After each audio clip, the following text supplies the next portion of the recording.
Brooks Bombers. A beautiful day, like I keep saying, warm, and the crowd is funneling in here very fast. I hear reports say it's going to be standing room only here at Spitz, which is a great news, following up on a great Canada Day a year ago, although it was a little rainy to start things off. I seem to remember there being a delay. So hopefully that's all behind us. Hopefully we can just get some rain during the course of the days or the nights when ball's not happening, help our farmer friends a little bit, and away we'll go from there. So a great summer so far for baseball here. We're going to chat about that next here on the pregame show. This show brought to you by HN Live right here on Flow Sports, and Canada Day festivities brought to you by BrokerLink Insurance. Big shout out to them. There's going to be some ceremonial first pitches around the league as well for that. In just a moment, we're going to take a quick short break, and we'll be back with Kevin Kavami next here on the pregame show.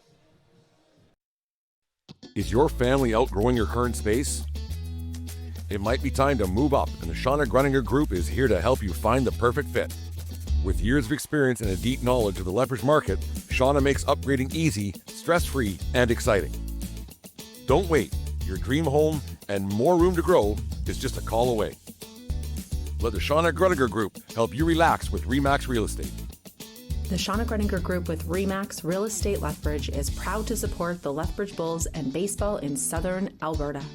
Whether you're buying, selling, or just curious about the market, we'd love to connect and offer a complimentary market evaluation. No pressure, just helpful info. And because we love giving back, we always have Bulls tickets throughout the season. Scan the QR code to get in touch. We'd love to see you at the game.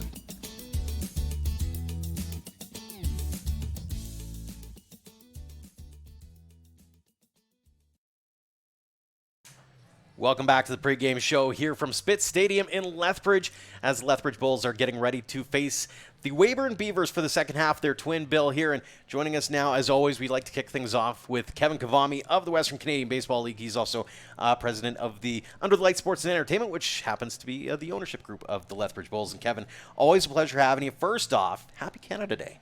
Yeah, Joe, same to you. Thanks for being here. Always a pleasure to come down here. And although I wouldn't mind it being, I was saying to a few of the players earlier, I wouldn't mind it being a couple of degrees cooler, to be honest with you. Just the sweat and everything is just bad mojo. Let's talk about the season so far. It's been one of those years where it feels like a bounce here or a bounce there can go for every team. And there's a real level of parity that, as much as there might be some differences in the standings, they could very easily be the flip side of things.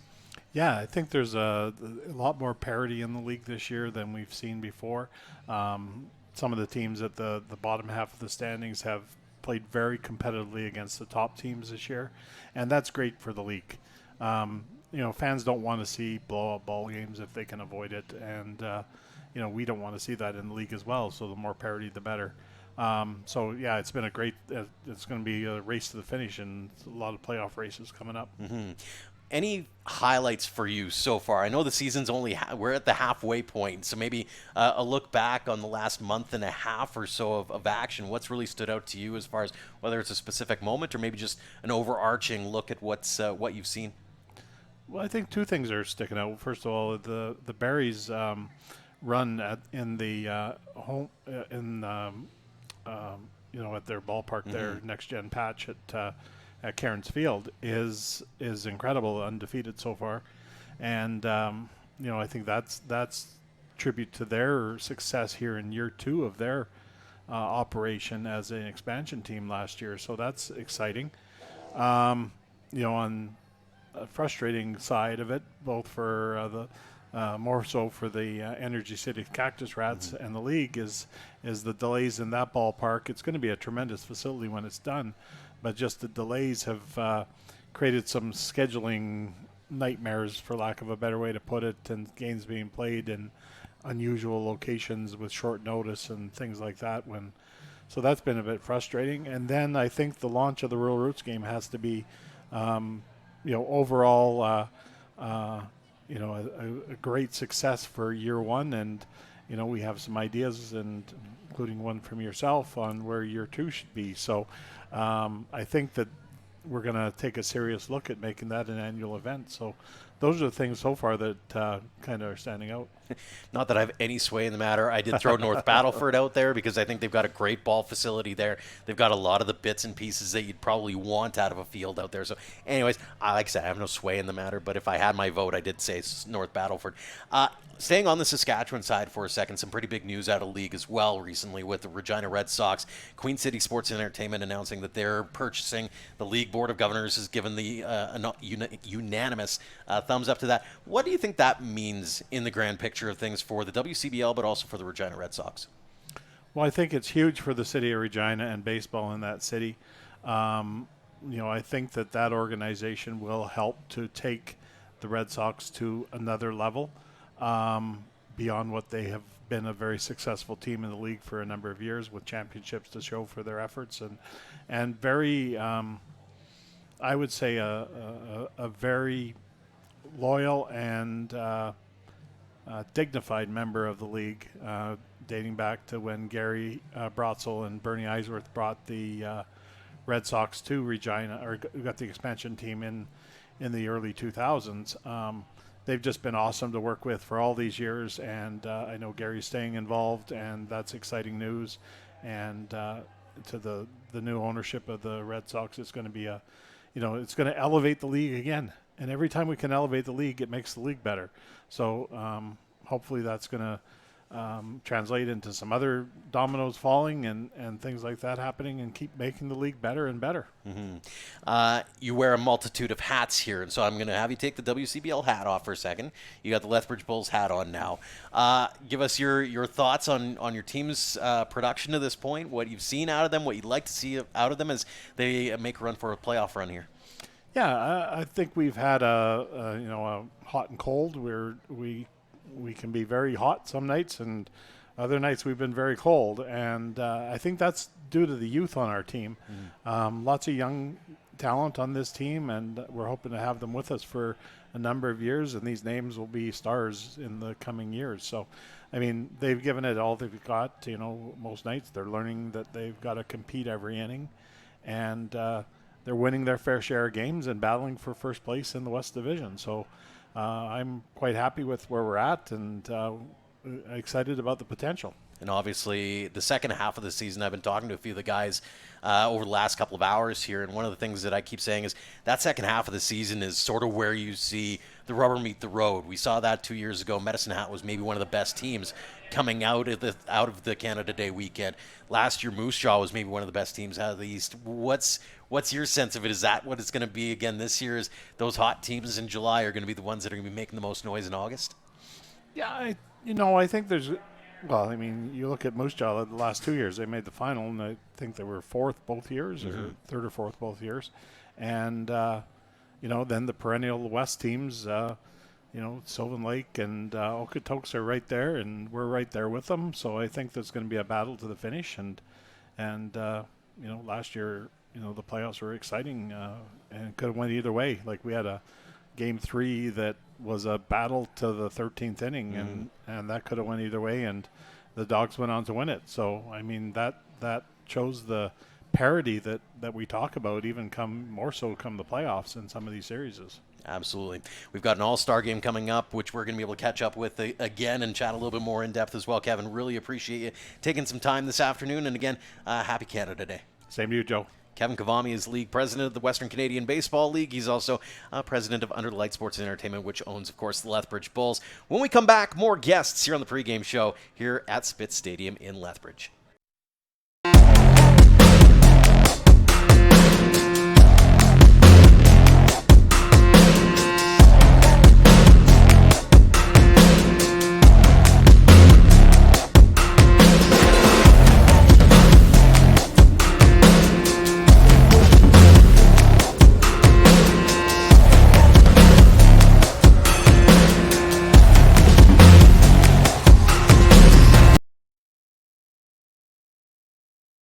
Hey baseball fans, make sure to stay up to date with your favorite teams across the league by subscribing to the WCBL YouTube channel right now. We have tons of free coverage for you over there, including daily highlights, full archive game broadcasts, daily game day previews, plus 2 weekly shows including the WCBL Report with myself and Joe McFarland every Wednesday, and also the WCBL Game of the Week pregame show leading right up to game time every Thursday night. It's all in one spot, the WCBL YouTube channel. Subscribe today.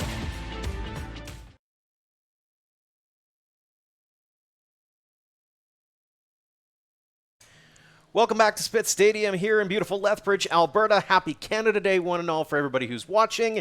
And glad to bring on some Canadians to talk about what it's like to be pitching on the mound or just being in the batting order.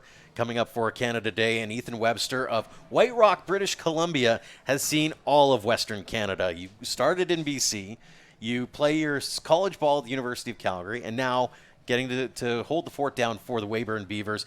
What's it like from your perspective, getting a chance to, pitch on a Canada Day like this?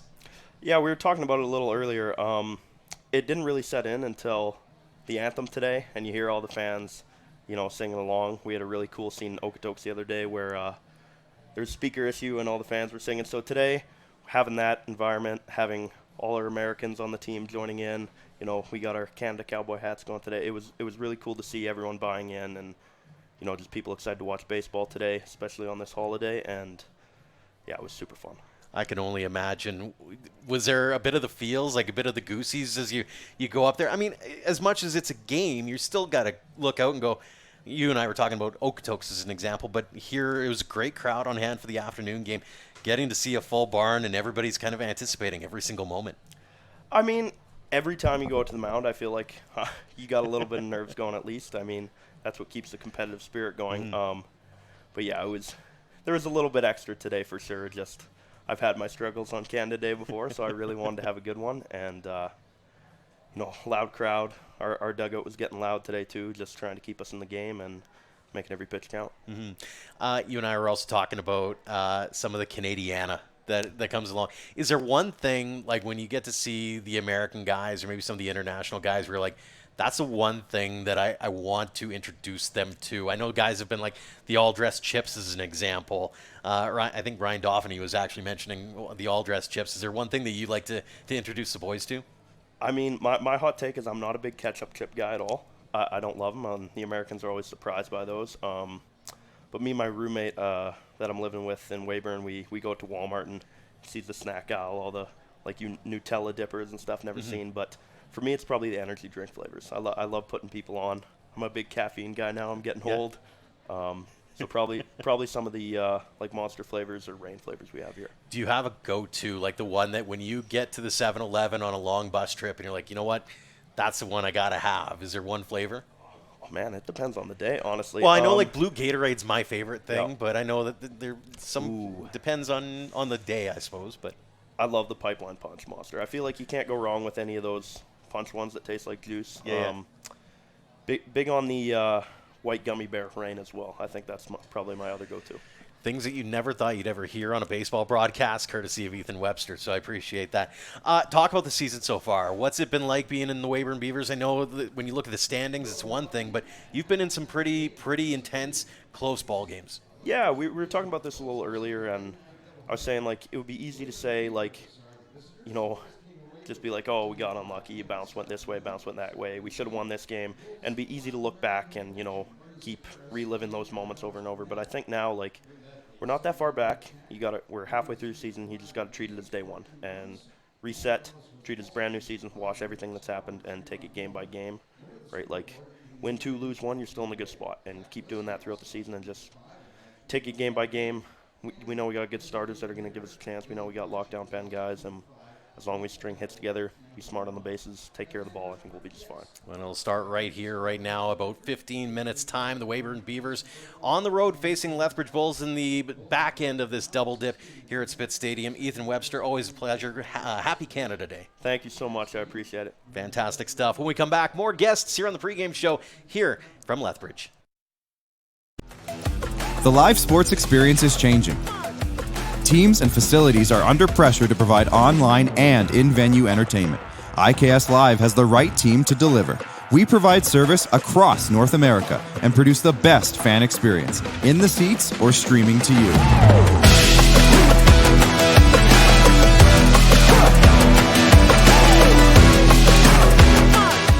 ICAST Live continues to bring you the best seat in the house.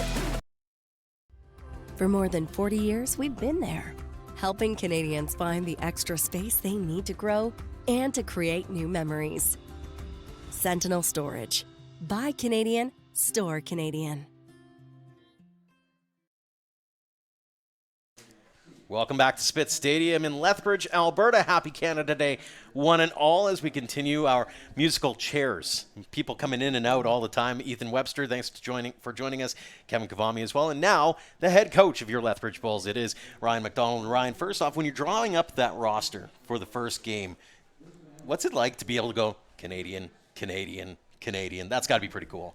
Yeah, it's pretty cool. We've been fortunate enough to have, Vauxhall and PBA kind of distribute our roster throughout with those guys, and a lot of the Vauxhall guys that go south end up coming back too. So it's a big day for them. Mm-hmm. You got the win right off the bat. Brett gets on the mound. Is there a little bit of a moment there where you're like, okay, I got a Canadian on the hill. The national anthem's playing, a full house. Like, are the Goosies real in those kinds of situations? Absolutely. The guys are pumped up. We came right out away and started swinging it. The energy was there. So it's been a long day. It's over 30 degrees. So hopefully we can bring the energy again tonight with this big crowd that we're going to have here. I was going to ask about that. Let's segue into game 2 of this one. How do you take away the sweep of the Weyburn Beavers? Just same approach. We struggle with a little defense. I don't know if you noticed the ball's kind of hopping everywhere on the infield, but our defense, and we hit really well last game, and Max Markovich has been good for us on the mound, so we're going to hopefully get a good start out of him, and we'll keep swinging the bats. I'm glad you pronounced his name a bit better than I did, because I was about to say it, and I'm like, let's just wait until the coach shows up. Yeah. Whether it's Max, whether it's Levi Abbott, Brett gets a start today. You've had some really big starts. How important has that been to making sure that you've got yourselves in that good playoff spot heading into July? Yeah, they've been tremendous for us. Even Seamus Ryan's been good for us too. We've got some good starts and some big spots against some good teams early. Sylvan and Okotoks, teams like that, and it's been kind of easy on our bullpen. Even going in this game, we only threw 2 guys after Getsy there in the first one, so we're kind of set up for this one. If we get into trouble, we have plenty of options rolling through here. Offensively, that also allows you to play a little bit more loose, knowing you've got a bit of a lead, so you can maybe not free swing, but at least maybe take a couple of chances here and there as well. Yeah, absolutely. You saw us running there a little bit, and we Blanchard and Donnie ran into a couple baseballs there late down in our order, and kind of broke it open there. But I think we ended up with 17 hits or something like that. So we swung it really well compared to what we have been the last week. So we're kind of try to keep it rolling. And I was able to get some guys a couple breaks there in the first game. Steven Andrzejczyk's played basically every game for us, and I haven't got him off his feet for a while, and Jalen Ryan was running a lot last night against Okotoks, so able to get him off his feet, so we got some fresh legs in there for game 2. Fantastic. A couple more for you. As you head into July, it's kind of the pressure cooker, right? Like, this is where the rubber meets the road, I keep saying, because we've seen some teams who might have been on the outside looking in, heading into July, get into a hot streak, and then make a long playoff run. What's been the message to the boys going into the second half of the season here? Just it's a lot of these guys aren't used to playing every day, and they're starting to get banged up, and finding a way to play through it. That was kind of the big message: is you're not going to be 100% every day, and you got to find a way to try to put yourself in that's the starting role the next game. And we've been fortunate enough. We've only had a couple guys go down with hamstring and a hand injury. We lost a catcher, lost a couple arms, but we've been able to fill those spots with some other guys. So fantastic. Last one for you. What's it mean to be a part of a uniquely Canadian league like this on Canada Day and getting that opportunity to rep your community like you do? It's awesome. Every single year, this is the biggest, this date's circled on our calendar every single year. This is kind of how you recruit kids to come up here is, hey, Canada Day is one of the biggest things that we have going, and it's going to be a sold out stadium, and a lot of these players have never played in front of a crowd like this, minus up in Okotoks or in Medhat, stuff like that, but it's a little different when you're playing at home and they're cheering for you rather than you're getting booze, right? So it's going to be fun for these guys. They've never done this before. So well, looking forward to a great matchup here. Lethbridge Bulls, Weyburn Beavers, about 15 minutes away or so from first pitch. Dustin Forbes is going to be taking over the booth in just a few minutes here. Ryan, Coach, really appreciate the time. Yeah, thank you very much. Coach Ryan McDonald of the Lethbridge Bulls. We got more guests guests coming up next here from the pregame show, live from Lethbridge, Alberta. This summer, there's only one place to be, and that's Spit Stadium. You can sit here. Or here. You can sit here. Or here. Or even here. But not here. Get your tickets now at bullsbaseball.com and come experience Bulls baseball all summer long. It's going to be unbelievable.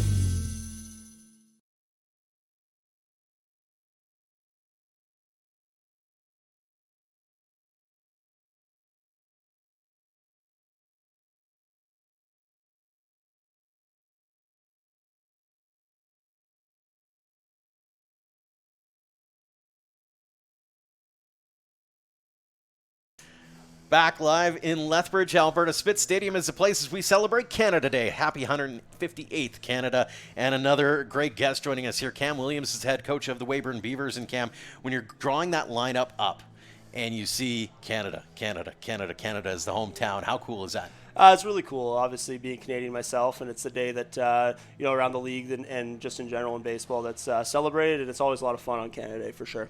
I know you'd rather do it at home, but it's one thing to be able to do it in front of a packed house, and you had just about packed house here for the afternoon game. You expect the same for the evening game here. What's that like as a manager trying to tell the guys, hey, bring the emotions down a little bit, because there's a buzz in the air, right? Yeah, absolutely. And depending where guys are from and where they've played before, some of them have played in some bigger crowds, and for some of them it's a brand new experience too. Mm-hmm. So you gotta understand that it's still baseball, and enjoy it, have fun, but it is still baseball, right? Yeah. And just try to keep the emotions in check and just try to worry about doing your job still. You got a job to do here tonight. You'd like to come away with a split here. What do you got to do after a pretty high-intensity, high-temperature first game? Yeah, it was hot for sure. But I think you just got to – it's the end of our road trip here and just got to kind of just find a way, right? Find a way to tell our guys you got to find a way to compete. And, like I said, it's the end of the trip, and you see where the hearts are at right now, right? So, all you got to do is try to empty the tank and just give yourselves a chance to hit the road with a win here today, and then try to reset back at home. Makes the road trip back home a little bit easier if you get that W. Walk us through the season so far from your perspective.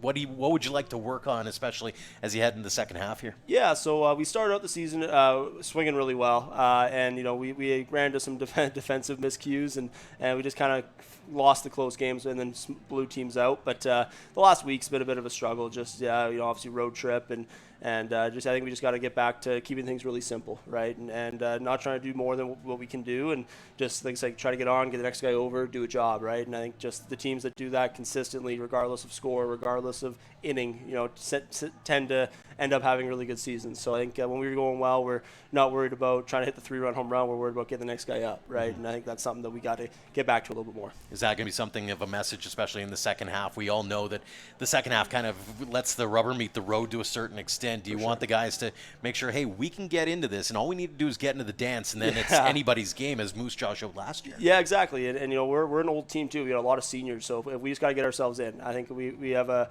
really good pitching staff, and they've thrown well for us, especially our top end. And I think like you said, we just got to get in and find a way to get there. And I'm really confident in the group. It's just we got to find a way to flip the switch pretty quick here. Absolutely. Final one for you before we get into the pregame ceremonies and that kind of thing. What's it mean to you to be a part of a league like this? It's uniquely Canadian. You get to wear that maple leaf with pride. Yeah, absolutely. It's awesome. I've been around the league for 10 years now. Couple years. It's crazy. It's crazy. But every year the league seems to keep getting better, and I'm just grateful to be a part of it. And obviously I played here and I get to coach here, and I'm just overall really just grateful for all the opportunities this league's given me, and especially being a Canadian guy myself, it's really cool. Absolutely. Well, Cam, it's been really cool getting to catch up with you. Yep. Really appreciate it. That's Cam Williams of the Weyburn Beavers. Get back to your job. We got one more guest coming up for you in the pregame show here from Spit Stadium in beautiful Lethbridge, Alberta.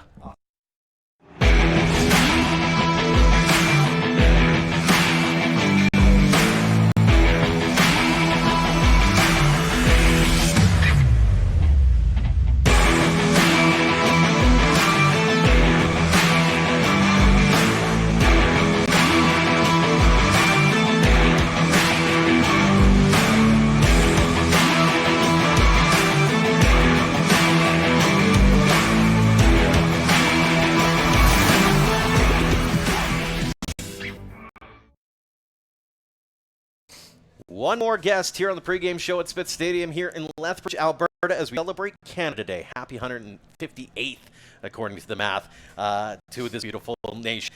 A hometown boy of sorts, Levi Abbott. Great to have you back here on the program. It's been a while since you and I have been able to catch up. So, what a season you've had so far. Let's start there.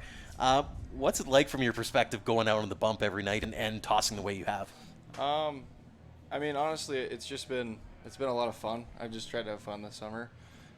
Just going out there, the same mentality every time, just trying to throw strikes and see what happens. And we have a great team, and it's just turned out good so far. So you've been a part of this team for a while.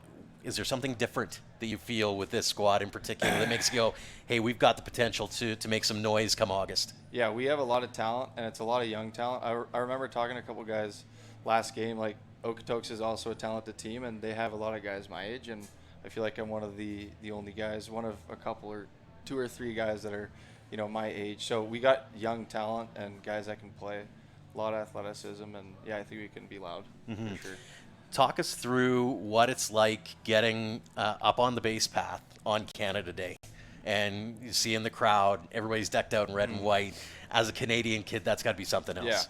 Yeah, it's special because, I know this is some of the highest level of baseball played, like around Lethbridge and stuff, so it's cool, and, everyone can come out, and, it'd be cool if it was like this every night, so you got to soak it up, and, hopefully, more people can experience the, atmosphere, and they want to come back because it is special and it's fun to be here. Been really special to watch you pitch as well. What's been sort of the key for you as you've made your way around and been able to dial in as you have? I think just trying to stay focused. It's kind of hard because the summer and, working here, working there, and, there's a lot of things on the plate at once. So just trying to find a little bit of time, just knowing, you did the smaller things, even if it wasn't as much as you can do, just here and there, just making sure that you're staying on some sort of program, even though it's summer ball, can, help your arms stay healthy. And I think that's what's been primarily the key so far. So. Speaking of making a run, we're heading into the stretch drive here. The last month of the season really kind of helps dictate where you're sitting playoff-wise. What do you think is going to be key in ramping yourselves up for that deep August run? Staying healthy, number one. These next 2 off days are pretty crucial too. I think earlier in the season, the bats were super hot, and later in the season, our defense and pitching was pretty dialed. I think just we talked about it in the locker room, just trying to find that middle ground, and that can take us really far if we try to, just be a team overall in general. Just we could really make a run at the end. So. Absolutely. Final question for you, and then let you join the rest of the boys downfield level. What's it mean to you to be able to be a part of a league that is so uniquely Canadian and be able to take part in all this and rep, your hometown in Canada? It's cool. It's funny because a lot of the time, like I'll just remind guys, like, I'm from here, and they're like, oh, no way. But no, it's cool. A lot of guys from like Texas, like Panama, Cuba. So it's pretty cool to be able to teach them, kind of what Canada's about and how like we do take a lot of pride in baseball. So yeah. Do you have a go-to snack Canadian-wise that you try to teach them about? Ketchup chips. That's a good one. That's a great one. That's solid, I think. Absolutely. Had to throw that one in at the end. Levi, really appreciate the time. Thanks so much for joining us here on the pregame show. It's Levi Abbott, who's having a stellar season with the Lethbridge Bulls on the mound. Thanks to him, we're going to switch the seats one more time and bring in the play-by-play voice of tonight's contest in just a couple of seconds. This is the Lethbridge Bulls pregame show live from Smith Stadium. Lethbridge Bullhorn is all things regarding the Lethbridge Bulls on the Western Game Baseball League. Bullhorn has the latest news regarding the Bulls, interviews with past players, signings, recaps, and updates on all the events happening at Spitz Stadium. The Bullhorn is your place for all things regarding baseball in Lethbridge. Get your horns up with the Bullhorn, the Lethbridge Bulls Baseball Report.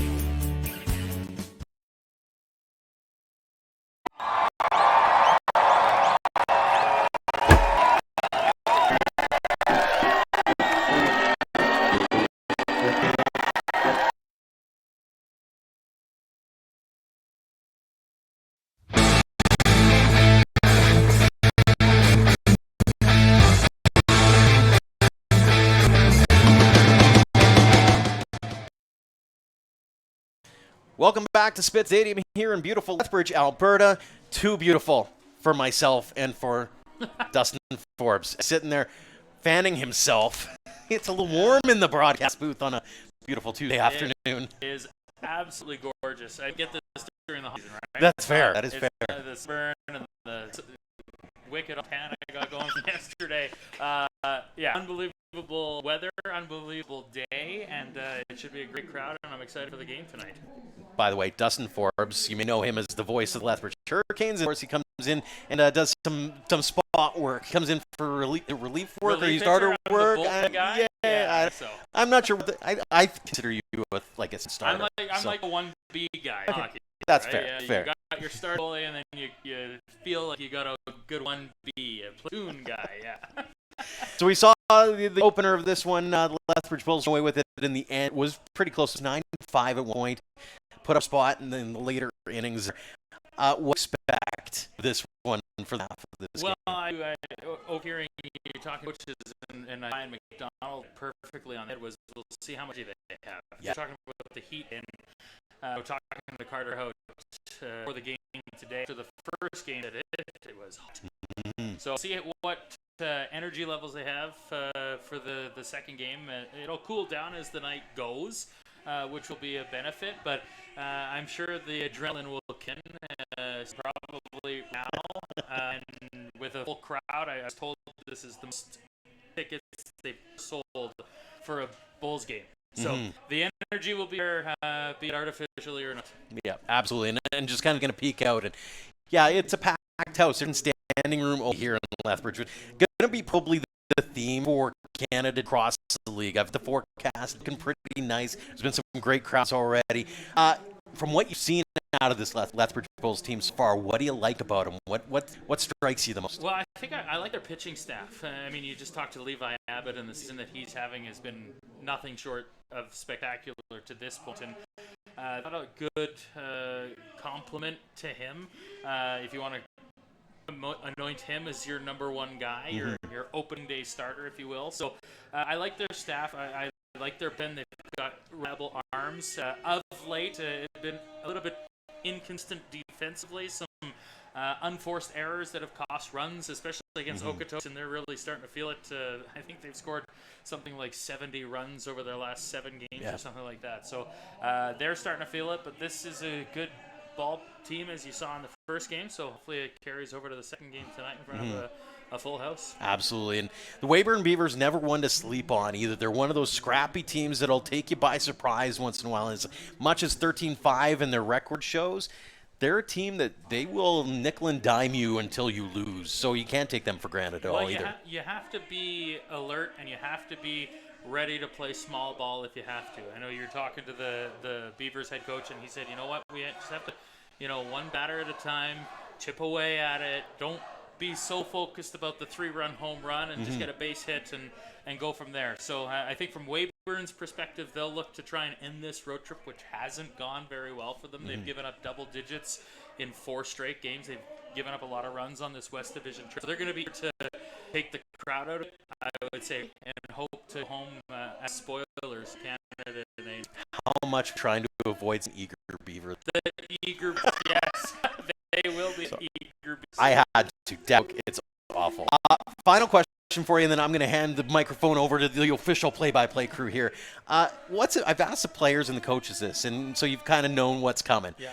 What's it mean? I know you do the WHL work, and it's a uniquely Canadian, although some American teams in there. But what's it mean to you be able to be a part of the WHL and be a part of the WCBL in this way, and really rep your hometown, rep your home country in the way that you do? Well, it's just such a unique league, first and most, and it's great to see kids get to play all the time. And nights like there's a bun the ballpark, hot, sweaty, there's drinks. I don't know what we're talking about. It just gives you a big league vibe, and tonight like a big league game. The players bring their best as well to make it like it's a big game. Well, I can already tell the player introduction. They're giving them the Paul meal deal. It's so fun night. Don Forbes is going to be with the rest of the night. I might scoot in one while as well. Thank you so much for tuning into the pregame. We'll be back in just a couple of minutes with play-by-play. Don Forbes and friends here on the WCBL live on HN Live and FloSport. If you're able, remove your hats and join Brent Urban in the singing. of our national anthem. Oh, Canada, our home and native land, true patriot love in of us command. With glowing hearts we see the eyes, the true, strong, and free. From far and wide, oh Canada, we stand on guard for thee. God keep our land glorious and free. Oh, Canada, we stand on guard for thee. Oh, Canada, we stand on guard for thee. Spit Stadium in Lethbridge, Alberta is the site. The Lethbridge Bulls, the Weyburn Beavers. The second of a doubleheader is the scene as the Bulls look to continue the momentum gained in the first game this afternoon and pole vault into the win column yet again as they get ready for 4 of their next 5 on the road after tonight. A full house here at Spit Stadium on this Canada Day doubleheader. Of course, the fireworks by nearby Henderson Lake to come afterwards, and Nathan Ryder, who will be along with us this evening on color. This is one of the nights you circle when you look at the Bulls schedule when it comes out every year, and here we are, Canada Day doubleheader and a full house at Spit Stadium. As you and Joe were talking about on the pregame show, Dustin, I mean, it's one of the greatest traditions in the Western Canadian Baseball League. Where else would you rather be on a hot July night than at the ballpark with some fireworks scheduled after, and maybe fireworks during the game. We'll see what's in store for tonight. If we know the home run, or what I should say, from a few years ago when Bradwin sent the fans to the field in a spectacular way, when fireworks started Henderson, we in for a very, very full night here at its stadium. It is a good night here at the ballpark, and getting ball for the Lethbridge Bulls. This double is number 54, Maxim Mirovic, as he goes to the mound for the Bulls. Defensively for Lethbridge, doing the catch in this doubleheader is number 17, Drew Buck. Defensively for the Bulls on corner, Stephen Anchik at third, Carter Clark at base. The middle infielders, J.C. Spinoza at shortstop, Brendan McTavish, the second baseman, and left to right in the field, Bernie Sakaris, Jalen Ryan, and Lee Matsuzuki. As we get set for opening pitch here, and if you're Lethbridge, how important is getting a good start from the mound, but also a good start from the offense as well? Play ahead when you have the opportunity to be able to do so. I think it's smart giving the ball to a senior in Marakovic here tonight, and big game crowd and big energy here in the ball tonight. Nice to have a veteran guy to have that calm presence out there this evening. Leading things off for the Weyburn Beavers this evening, the Alex, the second baseman, followed by Ryan Donnie, the right fielder, and Ian Heck, who will double as the designated hitter, but also the starting pitcher today. As the first pitch turned on and falling in for a base hit, and that'll be a leadoff single for Alex Alva on the first pitch of the ball game here at Spit Stadium. 7:40 is your first pitch tonight. And a good aggressive approach there by Alva. Marakovic wants to get his start off on the right foot, and Alva stepped into the batter's box with a plan, got a pitch over the middle of the plate, and able to serve it into right center to start his ball game. Marakovic coming into the game today, a 4-0 record with a 2.62 ERA, 24 innings worth of work, 19 strikeouts, 10 walks this season. As a fastball called strike on the outside corner to Ryan Doffney, the right fielder. And an 0-1 count to the Weyburn Beavers. Leadoff man aboard is Alva. He's at second base. Doffney settling as Marakovic settles. Fastball again and a called strike. At the knees, that one a close pitch. And that's a good pitcher's pitch. It looked like a breaking ball of some sort down and away from a right-handed hitter. Not a ton you can do with that and early in the count. You have the luxury to take that offering. No balls, 2 strikes. As the offering is turned on, and that's a base hit to shallow left field, and the first 2 are aboard on singles. Here to start the ball game for Weyburn. Again, as we talked about, Weyburn is one of those teams that likes to have a bunch of scrappy guys up and down their lineup.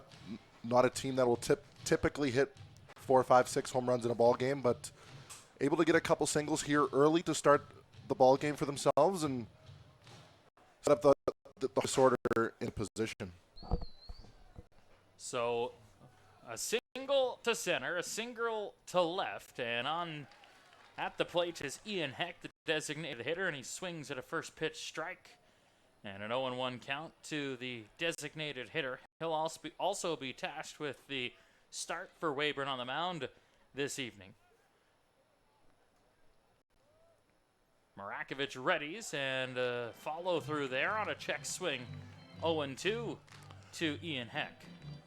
A guy that DHs and also pitches, not something you see terribly often in the game of baseball. Obviously become more of a big deal with the likes of Shohei Ohtani in the major leagues, but the fact that he's DHing, batting third, and is the starting pitcher on the evening game on Canada Day tells you the confidence that Cam Williams has in Ian Heck as a player. Heck coming into ball game tonight, batting .346 on the season in 26 games.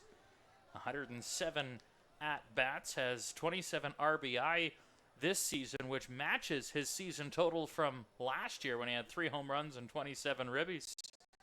This fastball misses upstairs from Marakovic in a 2-ball, 2-strike count to Heck.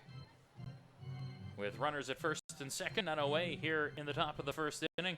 The umpires today, as assigned by the Western Canadian Baseball League, Connor Gosselin calling balls and strikes behind home plate. At first is Tyler Murphy. At third is Trevor Stoyko. And there's a punch-out on what looked like a bit of a slider from Marakovic. Catches the corner one away. And that's just a well-spotted pitch there for Ozzy and Heck. He's obviously looking for a different pitch in that situation. Marakovic is just able to execute, hit his spot, and get an important first inning, get him pitch away from getting through a clean path for the first inning. Marakovic, his strikeout of the night, as he's set to take Noah Bruck, the left fielder, for offering to ball outside. And 1-0. Brooks coming into the ball game today from Langley, batting .333 in his first season with Weyburn. Up in the count, 1-0, as Marakovic from Sydney, Australia, waiting, and a swing and a miss by Brooks. I really like the breaking ball so far from Marakovic. That's a really executed breaking ball there. Starts in the strike, tails on a variant pitch that offers that. 1 ball and strike to Brooks. Mayencourt is on deck. And stepping off is Marakovic. No throw is trotting back to second is Alex Alva. He reached on a single to center. Ryan Daphne, who's at first base rather, single to left. Base hits to start the ball game, and this one slapped down the right field line, but foul out of play. And a pretty good crowd here. Most tickets ever sold, I was told, close to 2,400 this evening for this Canada Day second half.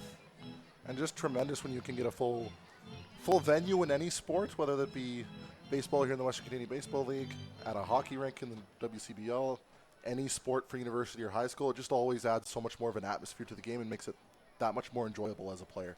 Full bleachers on the first base side, near full on the third base side as a fastball misses low and side. 2 balls, strikes. Brooks this season has struck out 26 times, has walked 19 times, 33 hits on the year in 99 at-bats. Here's the 2-2 from Marakovic. Turned on and popped up on the infield. In will come the third baseman, and Steven Andrechik will make the grab, 2 down. That's a fastball that just got in on the hands of Brooks. Not too much you can do with that except pop that straight up. That's in off the label, away from the barrel, and a harmless pop-up for the second out of the inning. And Braden Mayencourt will stand in his 4th summer with the Weyburn Beavers. Heard from the Weyburn head coach on the pregame show with Joe, talking about how they're an experienced and old group and hoping for a much better second half than first half, coming in on a 6-game losing streak after losing the first of this doubleheader. Have to get some momentum going at some point in the season. Not always makes the summer more fun when you're playing meaningful baseball down the stretch. Been a tough road trip for Weyburn so far as they look to try and salvage something, as Mayencourt foul tips that to the dirt. And an 0-2 now for the first baseman from Central Baptist College out of Langley in British Columbia. As Barakovic will look to try and get out of it after giving up singles in the first 2 at-bats, and a good foul back by Mayencourt to stay alive, 0-2. That's a good fastball down and in there from Barakovic, and even better job by Mayencourt by able to spoil that one and get another offering, making the Bull starter have to work extremely hard to retire the side here in the top half of the first inning. No balls, 2 strikes. Runners at first and second, 2 away. 20 pitches already for Barakovic. Here's pitch number 21, and that one outside for a ball. 1 ball, 2 strikes. After tonight, the Bulls will hit the road for a game road. 4 of their next 5 on the road. This is the 6th of 7 straight away from home for Weyburn. Of course, with the travel logistics going from the East Division to the West Division, when you see a team come this way, they'll typically come for a couple of series, not more. Ball misses low. 2 balls, 2 strikes to Mayencourt. Trevor Dale is on deck for Weyburn, as Barakovic hopes he doesn't have to see him here in the top half of the first inning. No score. Beavers and Bulls. Here's the 2-2. Slapped at, and that drifting out of play, foul again. Just missed a drone above the bleachers. That would have been a bad bounce. That's a trick shot. Yes. Feel for whoever's that drone got struck by baseball things. I don't think you're going to be able to use that one again. The invoice be in the mail to the Weyburn Beavers office. 2-2 on the way. And that one outside. Full. 3 balls, 2 strikes. Now 24 pitches from Barakovic in this top half of the first. Making the Weyburn's doing a good job of making a vet guy like Marak work early, not allowing him to really settle into this game. Because you get a veteran guy like Barakovic settled in, he could cruise, and then Blake gets the 6th or 7th inning on you. Another foul ball. This one back to the screen. And the 3-2 count remains for Meyer. But on the flip side, I've been impressed with how Barakovic has competed in the inning after giving up back-to-back singles to start his out. He's determined not to allow anything across in the top half of this first inning. 3-2 again, runners on the way, ball in the air, shallow left, backing up is the shortstop. He lets it go as Bernie Sakaris able to call off J.C. Spinoza. And after giving up base hits to the first 2 in Alva and Daphne, 3 consecutive retired by Maxim Barakovic. We're through the top of 1 here at Spitz Stadium, scoreless, home first on the other side. You're watching the WCBL on FloCollege.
0-1, and that one outside, tried to get him to chase again. For some guys, it can be tough to pick up that spin on the breaking ball. And until they prove that they're able to lay off of it, don't fix what's not broken. So 1 ball, 1 strike to Robert Gurney. This one inside with a breaking ball out of the zone. 2 balls and a strike.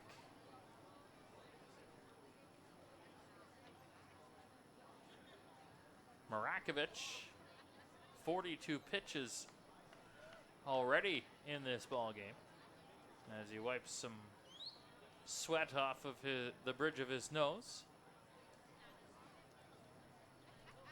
Ready, checks the runner into the windup in the dirt, kept in front by Bufford. Good job there with the runner at second. Marakovich just lost his footing a little bit on that one, it appears, and that causes the fastball to go about 58 feet and not the 60 feet 6 inches that it needs to go to be called a strike. So a 3-1 count to Gurney, who chased on the first pitch, which was well out of the zone and low. And now some work for Marakovich to try and get back in this count. Comes with a fastball low, and that'll be a walk for Gurney. And runners at first and second with 1 away for the number 9 hitter, Chet McDaniel. Center fielder, number 28, Chet McDaniel.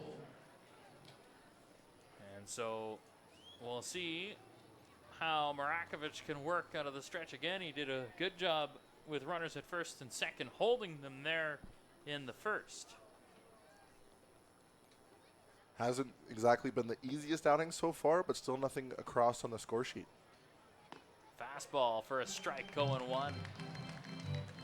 Chet McDaniel is the center fielder for Weyburn, batting .254 this season. Went 1 for 3 with a walk in the first game today. 0-1 off the plate for a ball. 1-1 count to McDaniel. On deck is Alex Alva. He has a base hit already in this game.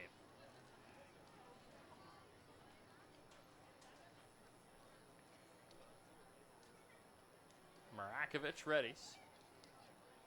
1-1. Whoa, high and inside, and leaning back was Chet McDaniel on that one with some sweet chin music. Not intentional, of course, in this situation, but Marakovich struggling a little bit with command at this point in the game. He's trying to bear down and leave those base runners out there for the second straight inning. Bulls only used 3 pitchers in the first game, so certainly some arms available for the second of this doubleheader as ball fouled here out of play to even the count at 2-2. For as high as his pitch count has been to this point, he's still only 1 pitch away from getting out of this jam with nothing if he can get a ground ball, hit an infielder, or any other variety of double play for that matter. 2-2 on the ground of first. Claerhout scoops. He'll take it to first for 1. 2 down. That's the right decision there by Carter Claerhout. That ball's not hit firmly enough to think about making that throw to second base to start that double play. Just take the 1 guaranteed out and give Marakovich a chance to work out of it right here. So back to the top of the order, Alex Alva with 2 on and 2 out. Runners at second and third. Zachary Tanabe reached on an error. He's at third, and then the walk of Robert Gurney at second. 50th pitch from Marakovich on the way, pulled, and that one foul down the right field line. Out in front of that one was Alva. And a difference from the first at-bat we've seen from Alva already, changing up the game plan. He took a first pitch fastball up the middle. Second time around, they know, hey, this guy likes to hit on the first pitch, so you throw that wrinkle in on the breaking ball. He's in front of it and fouls it off, and now you're in the driver's seat. Strike 1, the best pitch in baseball.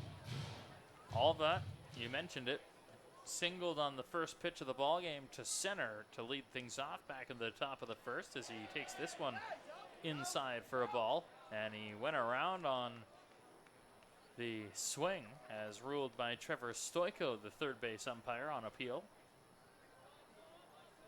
So an 0-2 count now for Marakovic. 51 pitches to this point, looking to try and again hold Weyburn with 2 base runners as he did in the first inning. This time, both of them in scoring position. Fouled back by Alva. Comes back with a fastball there after two straight breaking balls. At this time of day with the shade in the way between home plate and the pitcher's mound, a little bit difficult to pick up the baseball at times. We'll see if that plays a factor as we move on through the early innings here.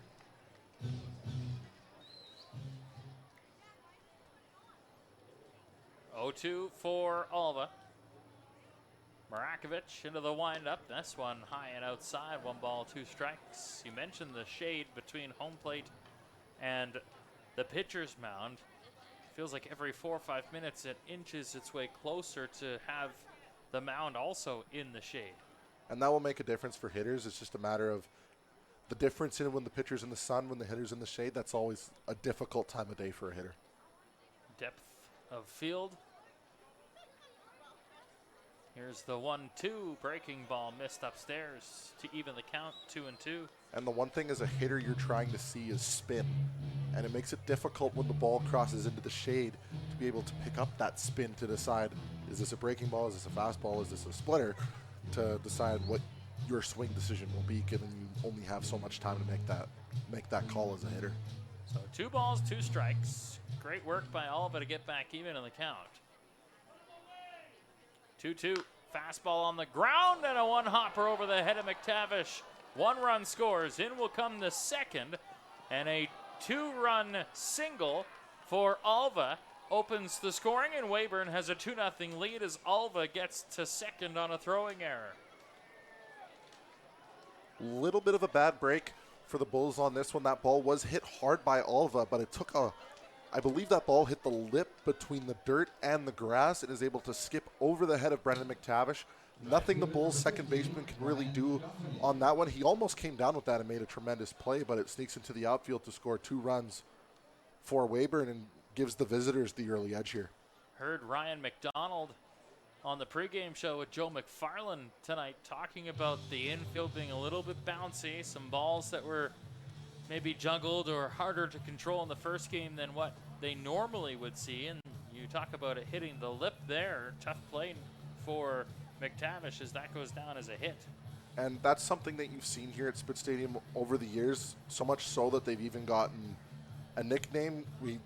You call them Hendo Hops, since the stadium's right next to Henderson Lake, and it was called Henderson Stadium prior to being named Spitz Stadium. I've seen a ball that looked like it was destined to be a hard hit ball at the first baseman, hit that lip and spring about 20 feet in the air before watching some CCBC baseball here a number of years ago. But something you got to be used to as a fielder here at Spitz Stadium. The ball can take that nasty hop on you, and unfortunately for the Bulls, it did in that situation. So a 2-0 Weyburn lead on a couple of RBI for Alex Alva. RBI's number 18 and 19 on the season. And Maxim Marakovic will look to try and get out of it as one popped straight up on the infield. McTavish and Spinoza both in, and JC will call off the second baseman and make the catch for the 3rd out of the top of the 2nd inning. But a 2 RBI single by Alex Alva. Weyburn in front 2-0 after the top of 2. You're watching the WCBL on FloCollege. Is your family outgrowing your current space? It might be time to move up, and the Shauna Grunninger Group is here to help you find the perfect fit. With years of experience and a deep knowledge of the Lethbridge market, Shauna makes upgrading easy, stress-free, and exciting. Don't wait. Your dream home and more room to grow is just a call away. Let the Shauna Grunninger Group help you relax with RE/MAX Real Estate. The Shauna Grunninger Group with RE/MAX Real Estate Lethbridge is proud to support the Lethbridge Bulls and baseball in southern Alberta.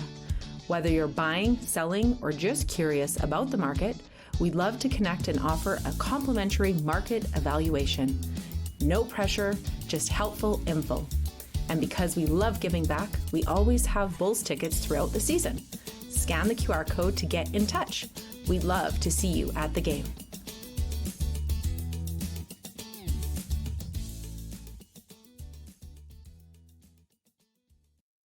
This summer, there's only one place to be, and that's Spit Stadium. You can sit here. Or here. You can sit here. Or here. Or even here. But not here. Get your tickets now at bullsbaseball.com and come experience Bulls baseball all summer long. It's going to be unbelievable.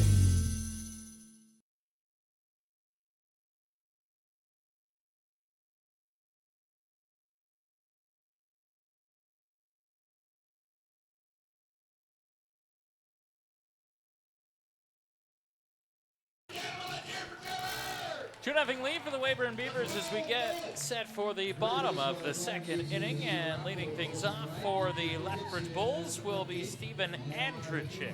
The 5-6-7 hitters due up, and Lethbridge behind in this game, unlike the earlier game when they had a pretty solid lead, up 4-0 after 3 in that game. Had a 3-run first, and they'll look to try and get to Ian Heck here in the second, who comes with a first pitch off speed for a strike, going 1 to Andricic. Bulls were able to string together a couple 2-out hits in that first inning, which really propelled them in that first game. Wonder when they'll get on the board here in this one. Fastball inside, brushes Andricic back, 1 ball, 1 strike. Steven this season from Kalispell, Montana, nearby, only a couple of hours south of Lethbridge, batting .337. Here's the 1-1, pulled on the ground, but foul down the third base line.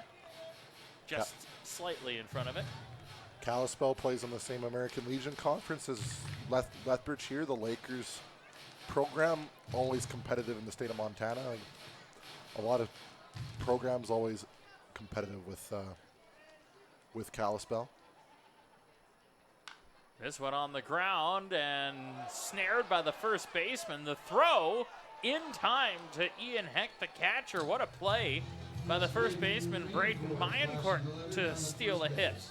Mayencourt made a couple good defensive plays in the first game of this doubleheader today, and that continues here in the nightcap as he's able to knock that ball down and make a strong flip over to Ian Heck to retire the leadoff man for Lethbridge here in the last half of the second. So 1 away on the ground out to the first baseman. The 3-1 put away as Ian Heck comes again with the breaking ball to Brennan McTavish, the RBI leader for the Bulls this season with 23.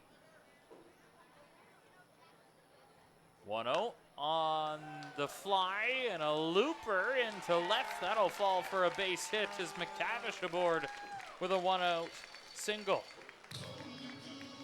Got a ball early in the count that he likes and just able to serve that ball into left. Nothing that either the left fielder or the shortstop could do on that play, and Lethbridge is in business here in the last half of the second. JC Spinoza now the shortstop with 1 on and 1 away here in the second, with Weyburn leading 2-0. First offering, fastball low for a ball, 1-0 to Spinoza. Drew Bufford is on deck, the Bulls catcher. Spinoza, 11 games for the Bulls this year, batting .250 with 4 ribbies. Here's the 1-0, and a swing and a miss by Spinoza, strike 1. 1 ball, 1 strike.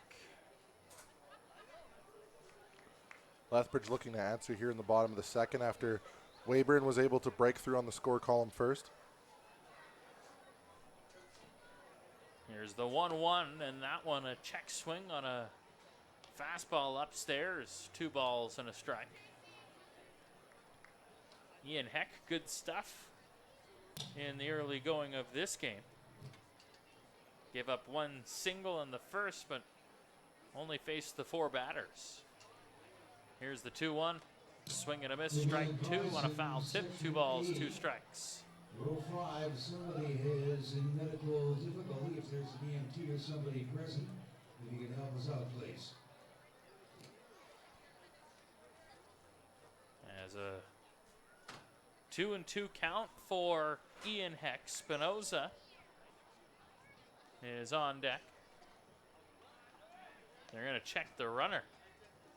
And diving back safe to first is Brennan McTavish, who reached on a single.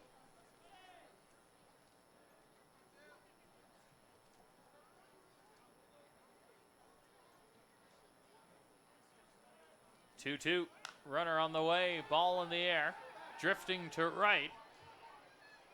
In comes the right fielder, and he'll make the grab, does Daphne, and trotting back to first is McTavish. He got all the way to second on that fly ball and had to return.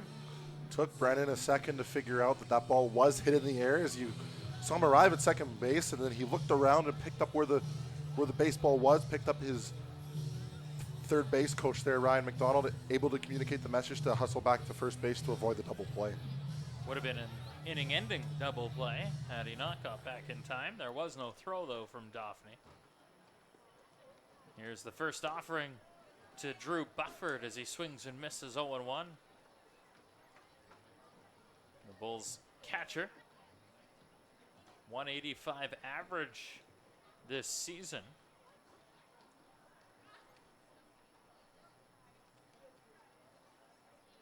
Here's the 0-1. This one flared back to the screen. 0-2 now. 1 on, 2 away here in the top of the second with Weyburn leading 2-0.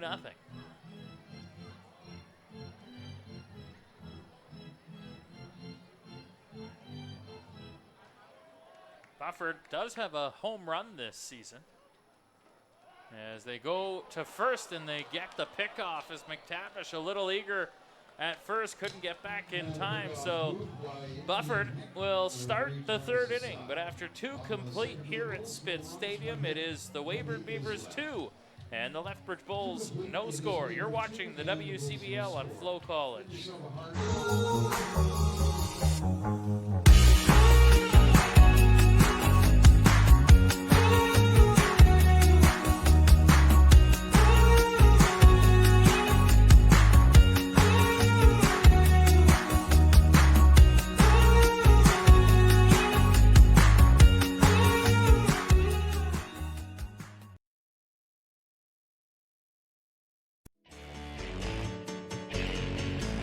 Lethbridge Bullhorn is all things regarding the Lethbridge Bulls of the Western Canadian Baseball League. The Bullhorn has the latest news regarding the Bulls with interviews with current and past players, signings, game recaps, and updates on all the events happening at Spitz Stadium. The Bullhorn is your place for all things regarding baseball in Lethbridge. Get your horns up with the Bullhorn, the Lethbridge Bulls Baseball Report. Is your family outgrowing your current space? It might be time to move up, and the Shauna Grunninger Group is here to help you find the perfect fit. With years of experience and a deep knowledge of the Lethbridge market, Shauna makes upgrading easy, stress-free, and exciting. Don't wait. Your dream home and more room to grow is just a call away. Let the Shauna Grunninger Group help you relax with RE/MAX Real Estate. The Shauna Grunninger Group with RE/MAX Real Estate Lethbridge is proud to support the Lethbridge Bulls and baseball in southern Alberta. Whether you're buying, selling, or just curious about the market, we'd love to connect and offer a complimentary market evaluation. No pressure, just helpful info. And because we love giving back, we always have Bulls tickets throughout the season. Scan the QR code to get in touch. We'd love to see you at the game.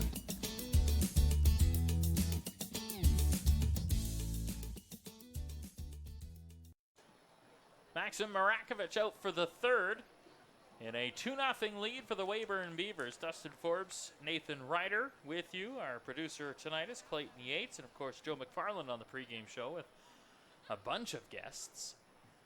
As Weyburn holds a 2-0 lead as a base hit here by Ian Heck to lead off the third. He's aboard.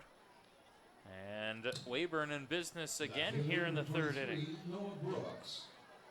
Base runners in all 3 innings so far for Maxim Marakovich. I think the one thing that separates a good pitcher from an elite pitcher is those guys that can succeed even on nights where they don't have their best stuff. And through 2 innings so far, I think it's fair to say Marakovich doesn't have his best stuff here tonight, but he'll look to keep the Bulls in it for as long as he's on the mound. And I think a hit by pitch here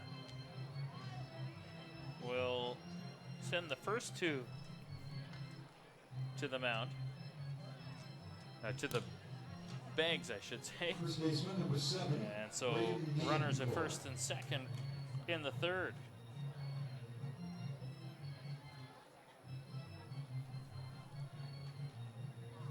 So Braden Mayencourt, over 1 today, will stand in with 2 on and none away.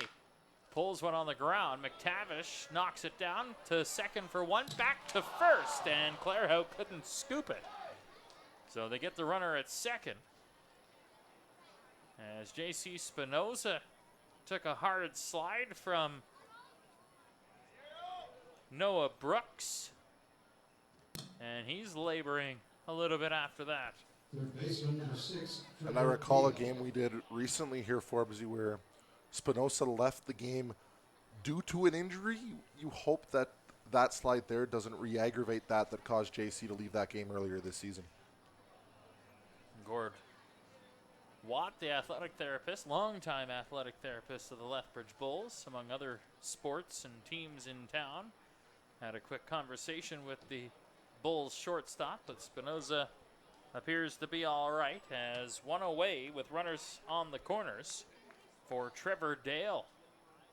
According to the team's Wall of Fame downstairs, Gord, also known as Gordo, has been around with the Bulls since the year 2000. Also did some work with the Lethbridge Black Diamonds of the Pioneer League back when that was a thing here in Lethbridge. That was the affiliate of the Arizona Diamondbacks at the time. They moved on to Missoula, now known as the Paddleheads.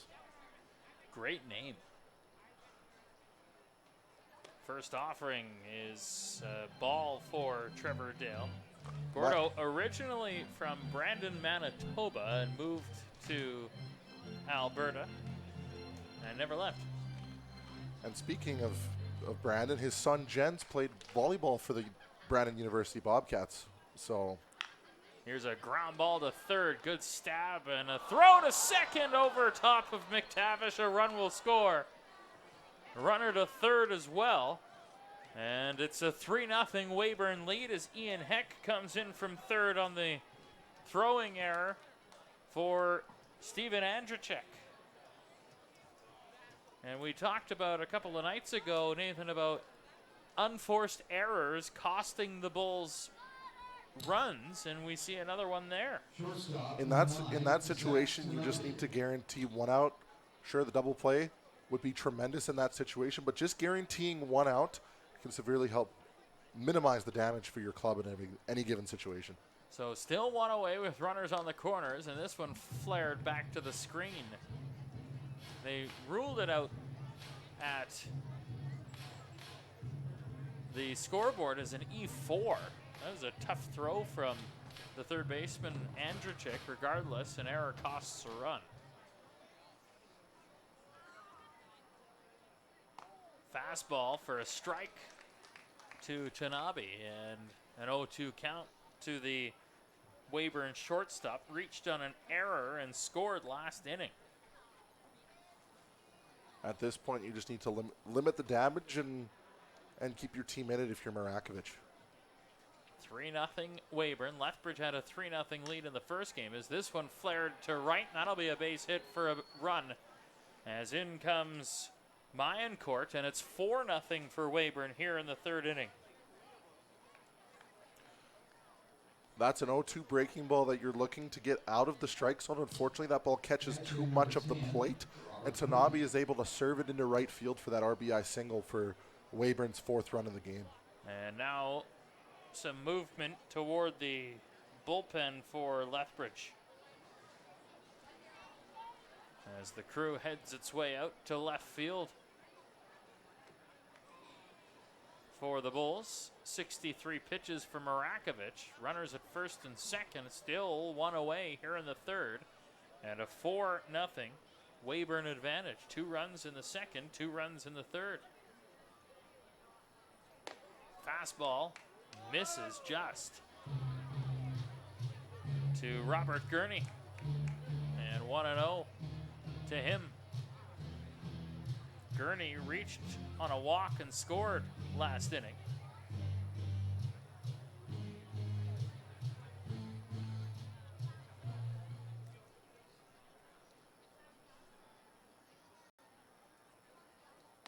Fastball, that one a called strike. 1-1. I believe the count.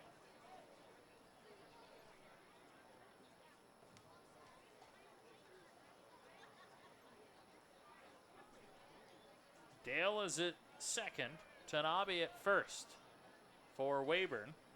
Gurney looking to try and add to the Weyburn lead, up 4-0.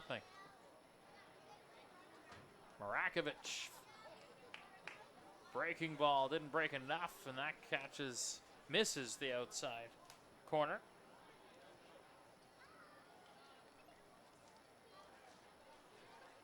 On deck is Chet McDaniel for Weyburn.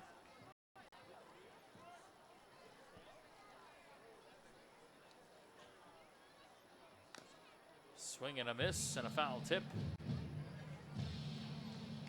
2 balls, 2 strikes. And that caught a good piece of Drew Bufford behind the plate as the Bulls catcher. Walks around after that. I think that ball caught him in the leg or even a more sensitive area.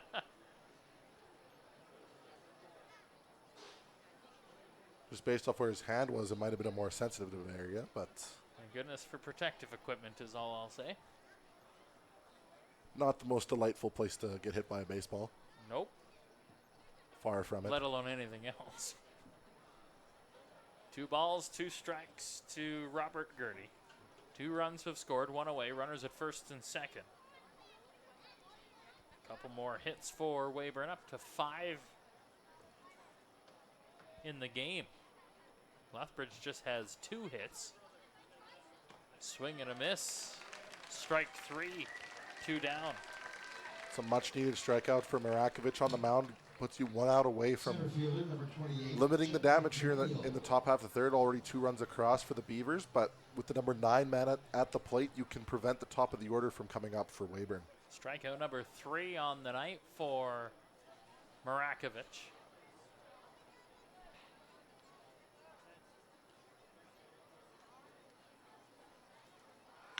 On the ground to third, knocked down. Good poise by Andrechik to collect and go cross diamond for the 3rd out. So the Weyburn Beavers add 2 more runs in the 3rd and lead it 4-0 here at the midpoint to the 3rd inning from Spitz Stadium. You're watching the Western Canadian Baseball League on FloCollege.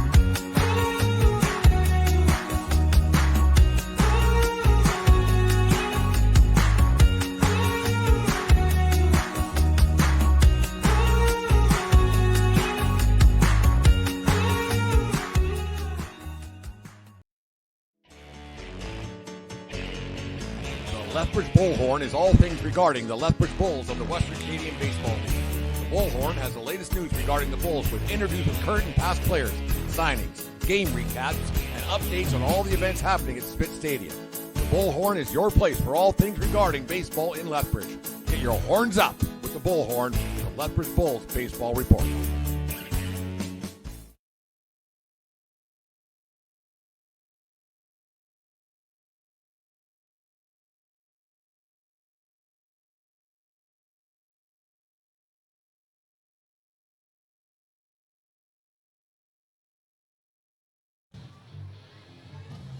A 4-0 Weyburn lead as we head to the bottom of the 3rd inning for the Lethbridge Bulls. And to lead things off will be the catcher, Drew Bufford, who was at the plate when Brendan McTavish was picked off to end the 2nd inning. And so Bufford will try and kickstart the offense for Lethbridge in the 4-0 deficit. for Lethbridge. I think it's important if you can get one of these two to start this inning, the 8-hitter Bufford or the 9-hitter Jalen Ryan on base for the top of the order, to give those guys at the top your typically best hitters, give them some runway to work with, give them some runners on to drive in and cut into this 4-run deficit early. So Ian Heck back out for the third inning, and a breaking ball in for a strike, I thought. They appeal, and they rule that Bufford did not go on the check swing. Looked good in terms of the zone there, but home plate umpire Connor Goslin says no.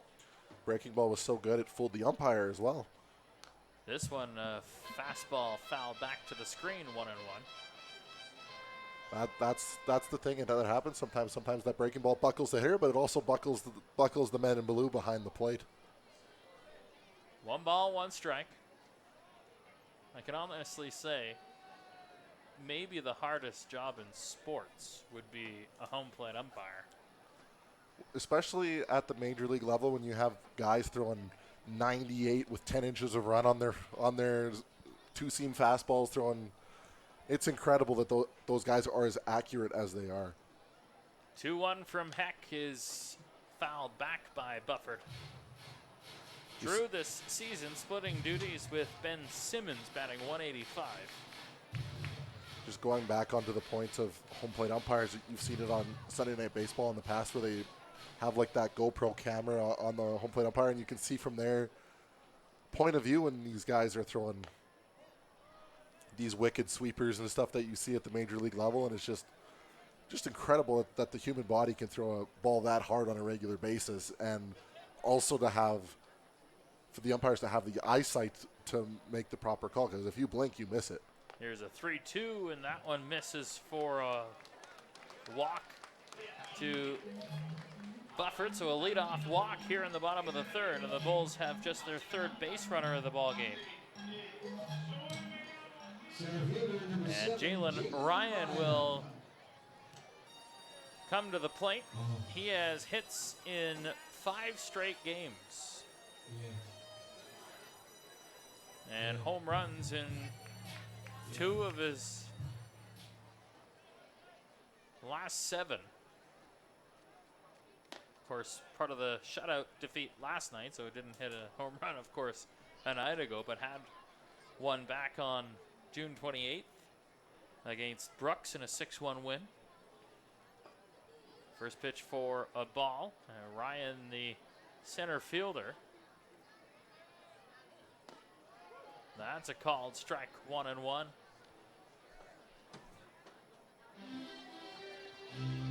Jalen Ryan batting .288 this season.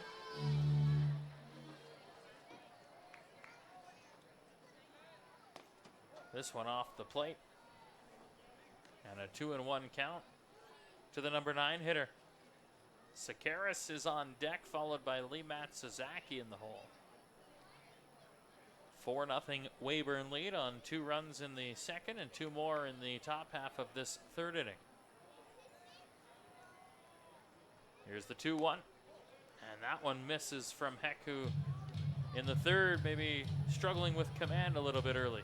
We saw Marakovic fighting his command earlier in the game, and it seems to this point that Heck is also fighting his command through the first 2 hitters here in the third inning. Leadoff walk, and now a 3-1 count to Jalen Ryan, the 8 and 9 hitters. And that's going to be a walk, back-to-back walks. And runners at first and second.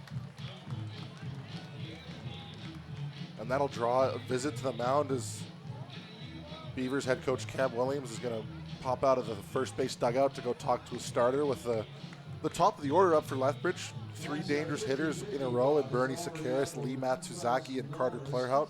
Any of those guys have the ability to score both of those runs with an extra base hit or more.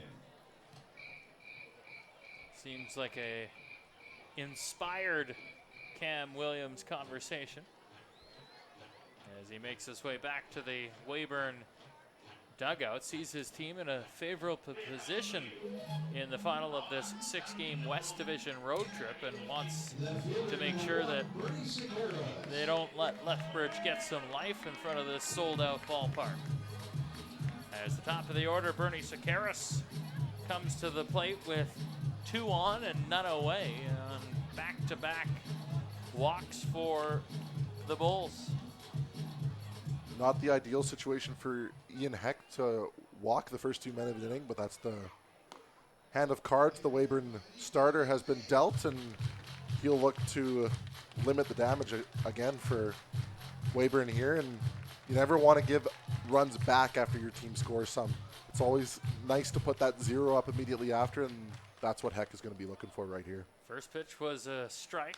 This one turned on and drifting foul out of play to the patio, and 0-2 for Bernie Sakaris. Sakaris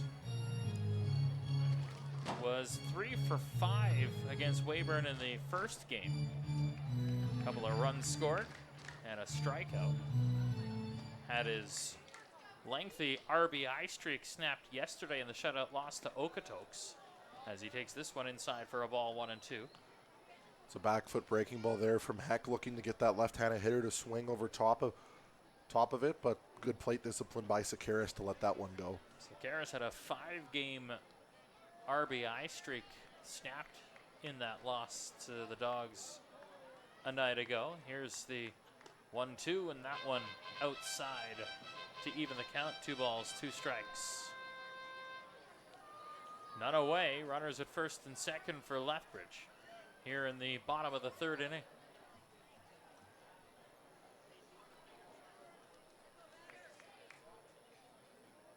Two upstairs, count full. And a good at-bat by the leadoff man, Sakaris. Falling down 0-2, battling back to 3-2 after the starter, Heck, walked the first 2 men of the inning. So 3-2 count. Back-to-back walks to open the 3rd for Heck, trying to not make it 3. And it will be a 3rd straight walk. And the base is loaded with none away for Lee Matsuzaki. For Lethbridge, in this type of situation, bases loaded, nobody out. I think these are the 3 guys you'd want coming up to the plate with an opportunity to chip into this 4-run deficit. 2, 3, 4 in the order. Matsuzaki, Clairhout, and Kaliski due up. And I think those are, in my opinion, I think those are the 3 best hitters on this Lethbridge Bulls roster. Each have the potential to put a ball into the gap and do some real damage for Lethbridge here. Matsuzaki had a 2-run home run a couple of days ago against Okotoks. First pitch on the ground, base hit. 1 run scores. In comes a second. And a 2-run single for Lee Matsuzaki has Lethbridge on the board. It's 4-2. Not trying to do too much on that situation is Matsuzaki. Just a ball in that 3-4 hole between Mayencourt and the Weyburn second baseman Alex Alva. Not well hit enough for Daphne to get the runner at home plate, and Lethbridge has put across 2 runs, and there's still nobody out in the inning. And now Carter Clairhout tied for the team lead in home runs to the plate with runners on the corners. First pitch popped it up. In from left will come Noah Brooks, and he'll make the grab, and so shallow that Sakaris will stay at 3rd, 1 down. That's a ball I think Clairhout would like back. That's a breaking ball that stays up in the strike zone. Just gets underneath it, pops it up to the left fielder. Brooks unable to be a productive out to score that runner from 3rd base, but he'll turn things over to Kaliski, who will look to pick up his teammate right here. So 1 away here in the bottom of the 3rd inning. The Bulls, with a pair of runs, have cut the lead in half. It's a 4-2 game. And Jack Kaliski takes a first pitch strike with a fastball. Jack mentioned his last at-bat, had 47 RBI last year, 13 so far this season with 4 home runs. Runners at first and 3rd. Sakaris at 3rd, Matsuzaki at 1st. 0-1. Swing and a miss, strike 2. Juicy pitch there from Ian Heck that Kaliski swung over top of. It's a pitch Kaliski wanted to do some damage on, but now with the 2 strikes in the at-bat, you're just looking to be a have a productive at-bat here, find a way to get that runner home from third at the very least, no matter what the result of the at-bat is. Fly ball deep would score it on a tag up. Here's the 0-2, and this one fouled back and out of play. So far in this at-bat, I think Kaliski's seeing the ball pretty well out of the hands of Heck. He swung through that fastball earlier in the at-bat, but you look at that pitch right there, he fouls it straight back over our heads, means he's got pretty good timing on it, just didn't get the right part of the barrel on that baseball. The shadow now casting over the bump. This one fouled up and drifting out of play. 0-2, the count remains. Back-to-back foul balls for Kaliski to stay alive. Couple of fastballs up in the zone there from Heck. I think at some point you do want to switch to that good two-strike breaking ball that you start in the strike zone that tails out, maybe even into the dirt. I think we're due to see one of those from Heck. 0-2 in the dirt. Runner going to second, got caught. 1 run scores though. Sakarison to make it a 1-run game, and Matsuzaki back safe at first.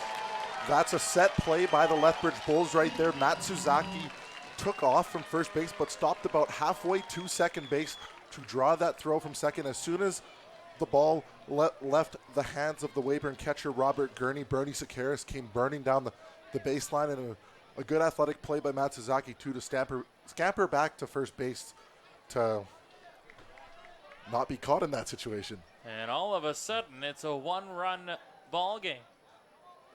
This one flared to right. That's a base hit for Kaliski. Matsuzaki to second. And runners at first and second with 1 away here in the third. That's a good veteran at bat by a guy like Jack Kaliski. Gets a ball on the outside half of the plate in a 2-strike count after fouling several balls off. Just able to serve it into right field. Keep the line moving for Lethbridge as you got Steven Andrechik at the plate now, looking to tie this game up with a runner in scoring position and just 1 out in the inning. Andrechik, 12 RBI this season, 0 for 1 today with a ground out to open the second inning. Off speed, just misses for a ball. 1-0 to the Bulls' third baseman.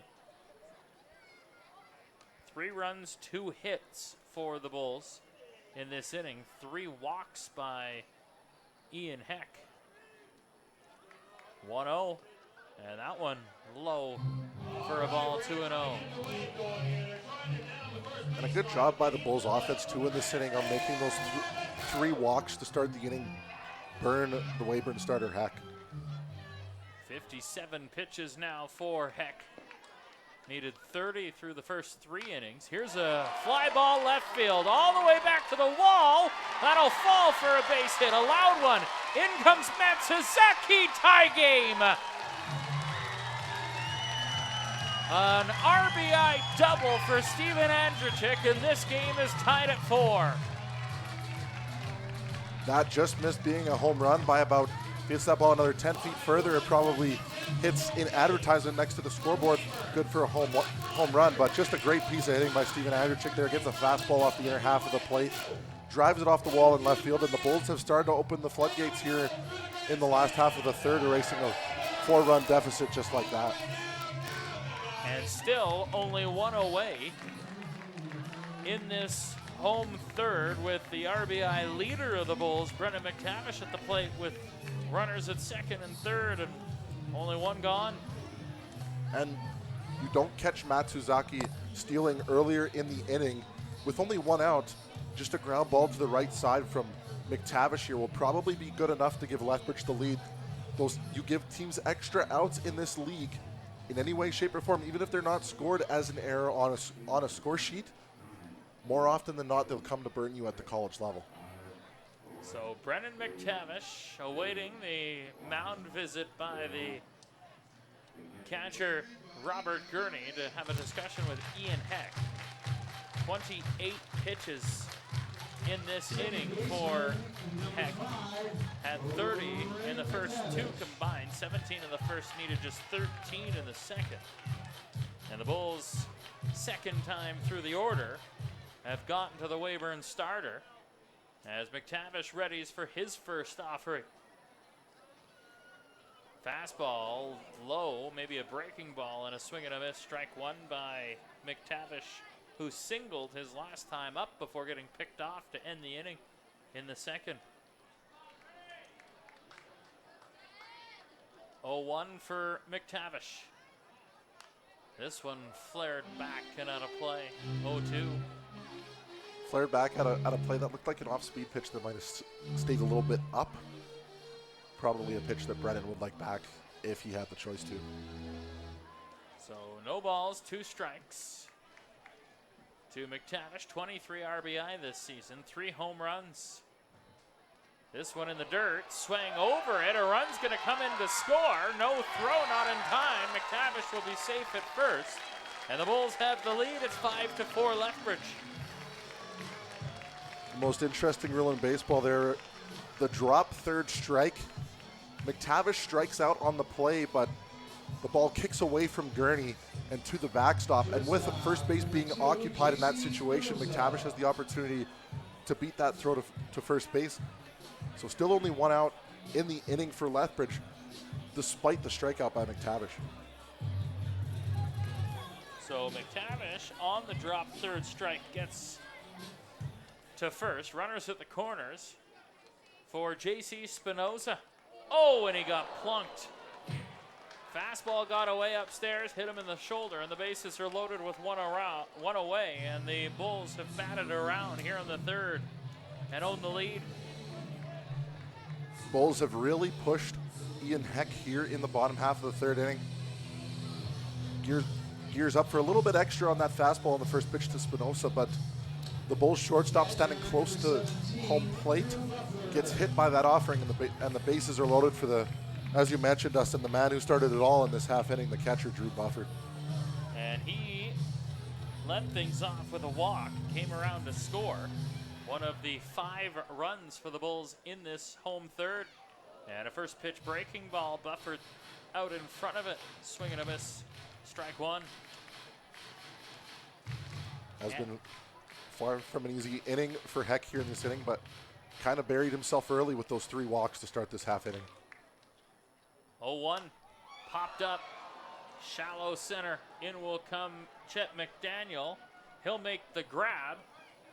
Run not coming as they hold Andrechik at third.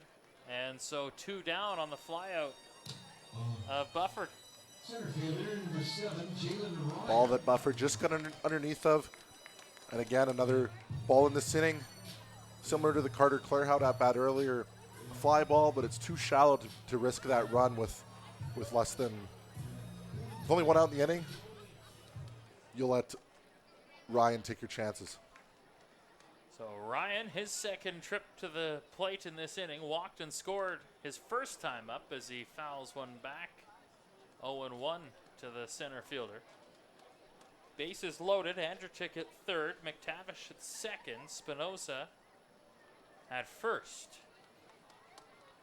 And this inning's been so long that Adonis Bernal ran over to the first base coach to pick up all the elbow guards and shin guards from the Bulls batters so that they have them for their second plate appearances of the inning here. Former Lethbridge Bull himself, Carlin Dick at first, coaching today as an assistant coach now with the Bulls. Pride of Abbotsford. Also the head coach of the Lethbridge Longhorns Baseball Academy here in town. Having a conversation with Spinoza, 2 away here in the third. A 5-run inning for Lethbridge. 0-1, and that one is in the dirt. And my apologies, 2-1 now the count with that one. Spinoza and Carlin Dick over at first, 2 former teammates with Canisius College over there at Talkin' Shop. 2-1, popped up and drifting back on top of the roof here above us. 2 balls, 2 strikes.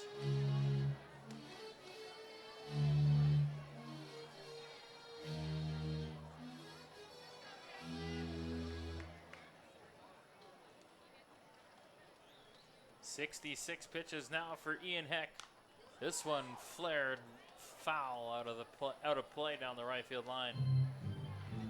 typically that third out is always the most, that third strike, that third out's always the most difficult to get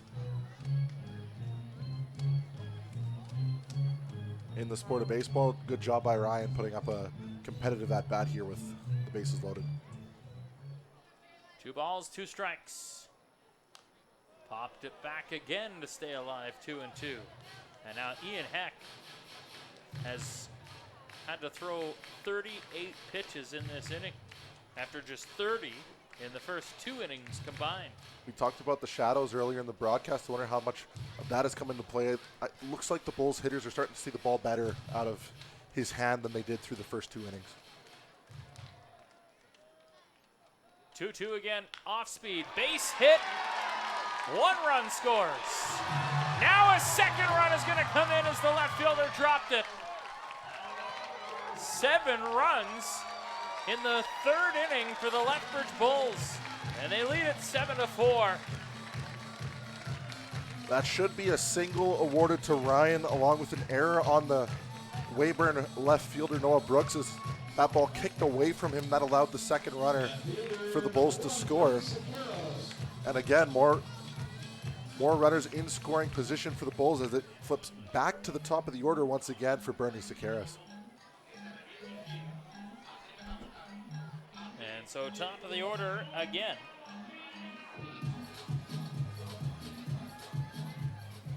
The Bulls have scored 7 runs. This one, fly ball shallow left field, in diving to make an outstanding catch is Noah Brooks. And that for Weyburn mercifully ends the 3rd inning, but the Lethbridge Bulls bat around in a big way and score a converted touchdown. 7 runs to lead it 7-4 after 3 complete here at Spitz Stadium on Canada Day. You're watching the WCBL on FloCollege.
A 7-4 lead for the Lethbridge Bulls here at Spitz Stadium as we go to the top of the 4th inning. Dustin Forbes, Nathan Ryder, along with Clayton Yates, our producer. Quick look at the out-of-town scoreboard today. Fort McMurray defeating Energy City 7-6 earlier. The second game has been delayed due to rain. Of course, the Bulls 13-5 winners over Weyburn in the first game, leading 7-4 here in the second. Regina falls to Saskatoon 5-3.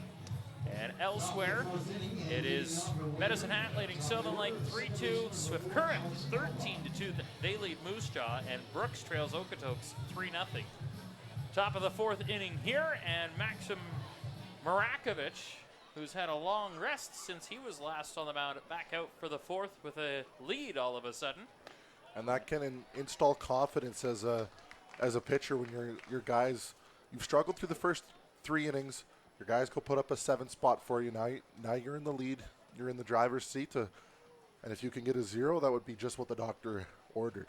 0-1 the count. This one misses from Marakovich high and outside to Alex Alva, the second baseman. He's 2 for 2 today with a couple of RBI in this second game,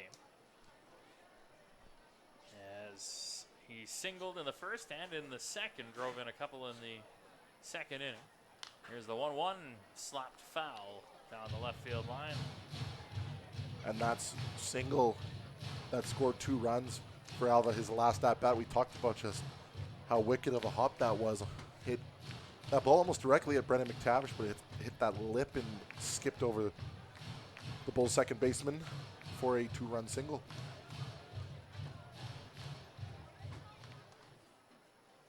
One, two on the way on the ground to first base. Clairhout had to hit him in the shoulder and falls to his right. He couldn't pick it up, and so the runner aboard, and they're going to rule that an error to Cutter Clairhout down at first base. So an E3 as the Beavers lead off the fourth with a base runner. And that's a ball Carter would like back in that situation. Just didn't see it cleanly. Goes off of his body. Kicks away from him. Doesn't have an opportunity to rebound on that play, and Weyburn's got the leadoff man on. So now comes Ryan Doffney.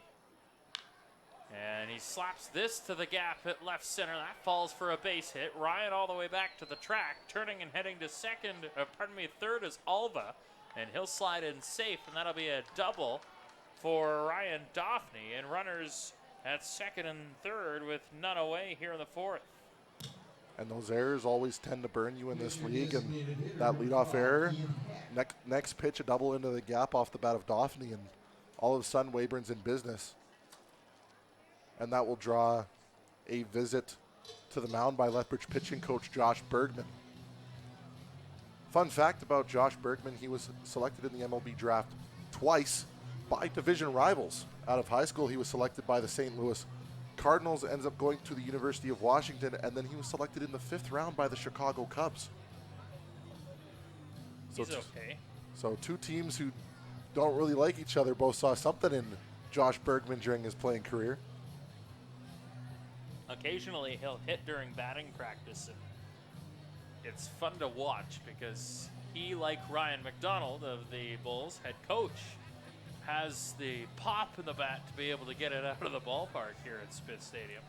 It was fun to watch Josh pitch, too. I remember watching him pitch when he was with the Vauxhall Jets program, and just, you talk about guys, the ball just comes out of their hand different, and Josh was one of those guys. You could even see it in grade 11, grade 12 when he was with the Jets program, especially when he was at the University of Washington. Out of Nanaimo, British Columbia on Vancouver Island, so you know he's a good guy. He's from Vancouver Island. Says a fellow Vancouver Islander. Yes. Spoken like a Vancouver Islander there, Forbes. No bias whatsoever. Just facts. This is a base hit to center. Falls in front of Jalen Ryan. One run will score. As in will come Alex Alva, and Doffney gets to third as well, and the Beavers chip back at the lead. It's now 7-5. Beavers get a run back after giving up that 7 spot in the bottom half of the third, and talk about Weyburn being that scrappy team. They've strung together a couple hits after the leadoff error to push across the run and to answer. It's always important to answer after you give up an inning like they just gave up in the bottom half of the third there. So runners on the corners, none away for the Beavers, as the first offering is a called strike, 0-1. 7-5 ball game here at Spitz Stadium in front of a sold-out ballpark. Almost 2,400 tickets sold, the most ever in Bulls history is what I've been told on this Canada Day. As a swing and a miss by Noah Brooks, and an 0-2 count. Brooks today popped up in the first inning, got hit in the third. 0-2 in the dirt. Good job by Bufford to keep it in front of him. Runners stay. 1-2. Always a difficult situation as a catcher when you call for that breaking ball in the dirt, especially with a runner just 90 feet away, because you know you have to do your job and not let that run come across for free. Brooks this season batting .333 coming into the game. He was 2 for 3 with a pair of walks in the first game, as this one fastball upstairs misses. 2-2.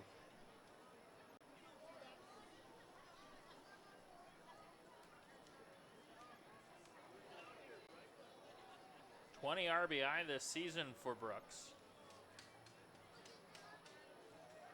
3 home runs. This hit him.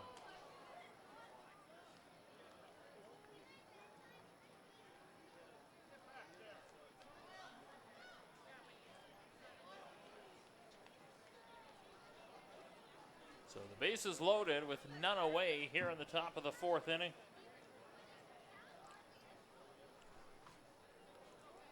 You see that a lot in this league where guys like to stand close to the plate and they don't move their feet.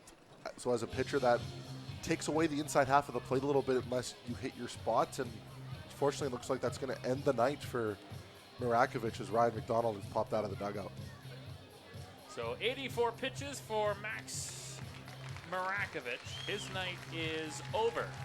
And the Bulls, holding a 7-5 lead, will go to the bullpen, and Marakovic will be responsible for the 3 runners on, with the bases loaded and none away for Lethbridge. So Marakovic goes 3 innings. And out of the bullpen will be Lucas Wynn, number 36, the right-hander out of Vancouver.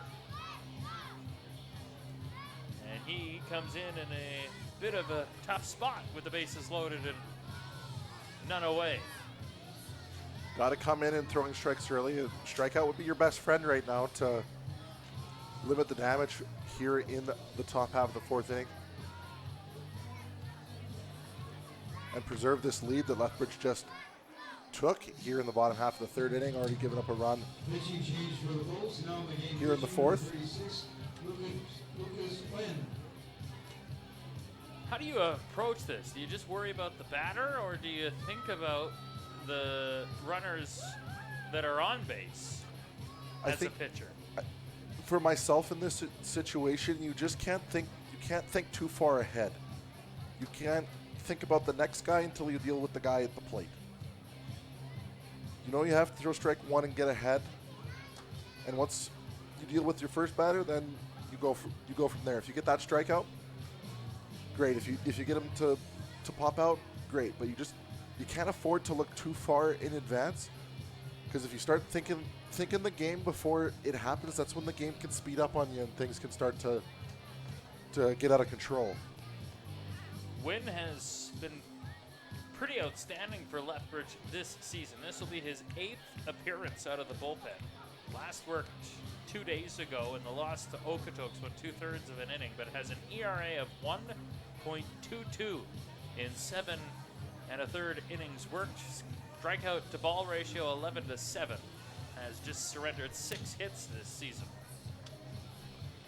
But a tough spot with the bases loaded and none away, as Lucas Wynn will be tasked with the 5-hitter Braden Mayencourt.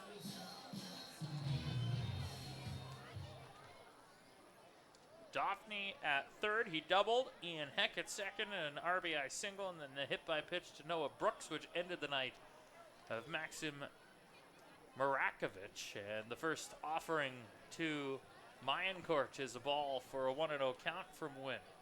Wynn listed at 6'3", 245 pounds, plays for the University of British Columbia. He calls Vancouver, BC home. Good spot of the country, but I don't know if it's quite as good as the island, Dustin. It's beautiful out there, that's for sure, especially this time of year. Although many places across Canada this time of year, Can't beautiful.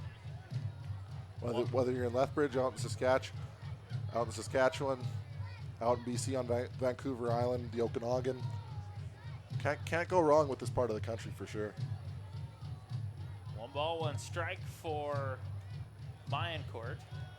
Top of the 4th inning.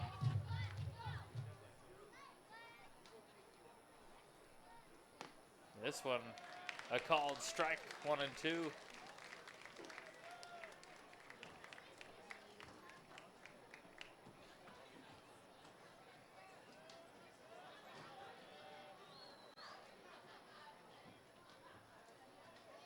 Bases loaded for Weyburn.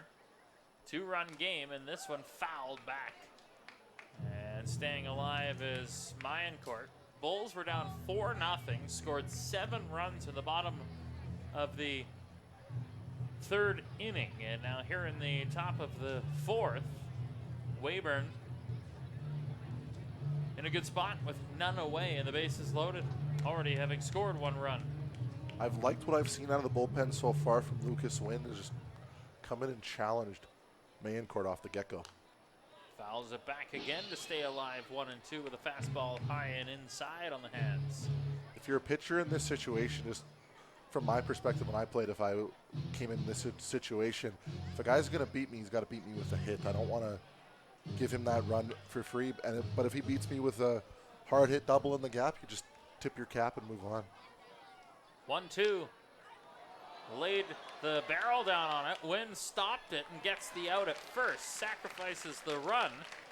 So it's a 7-6 game, but one away here for the Bulls, and a good presence of mind on that comebacker for Wynn to be able to get an out.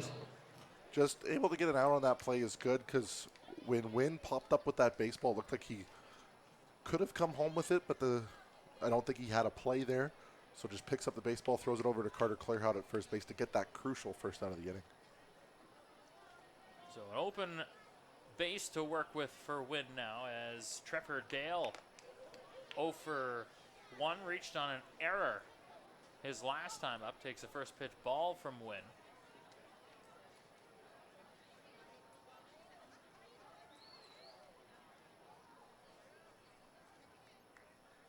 (1-0). That one a called strike on the corner. 1-1.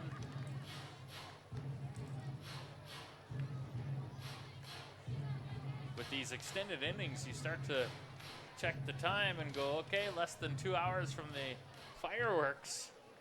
A lot of runway to go in this ball game.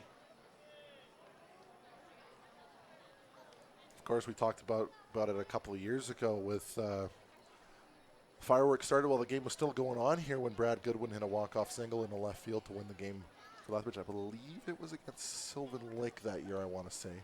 I could be mistaken, but I think that was the case. 2-1. Strike called to even the count. 2 balls, 2 strikes. And that clip of Goodwin's single went viral as video taken from the Bulls dugout as fireworks were going off in the background as that ball was hit in the left field. Here's a 2-2, swing and a miss. And a strikeout for Wynn, his first. For Wynn, that's a very important strikeout for that second out of the inning. That forces Tanabe to put a ball in play here to score that run for Weyburn and to put a ball in play and not be out. 4th strikeout of the night for the Bulls staff. First for Wynn out of the bullpen. Breaking ball and a strike called 0-1.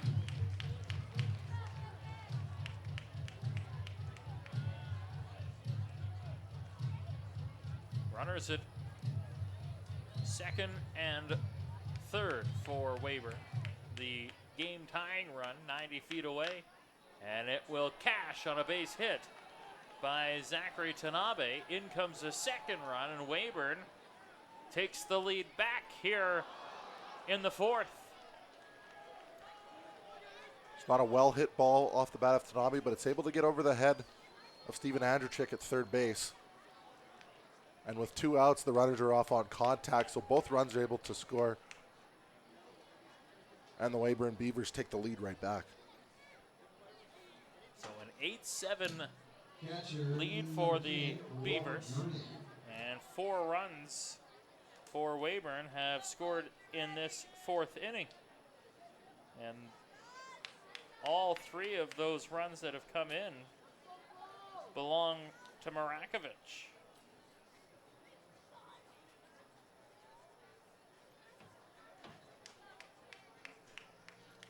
And now Robert Gurney, the catcher, will come to the plate with 2 down and a runner at second.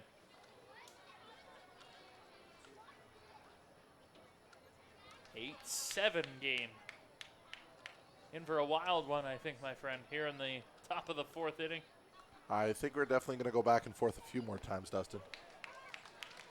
Breaking ball for a strike 0-1 to Gurney. He is 0 for 1 with a walk and a run scored today in this second game.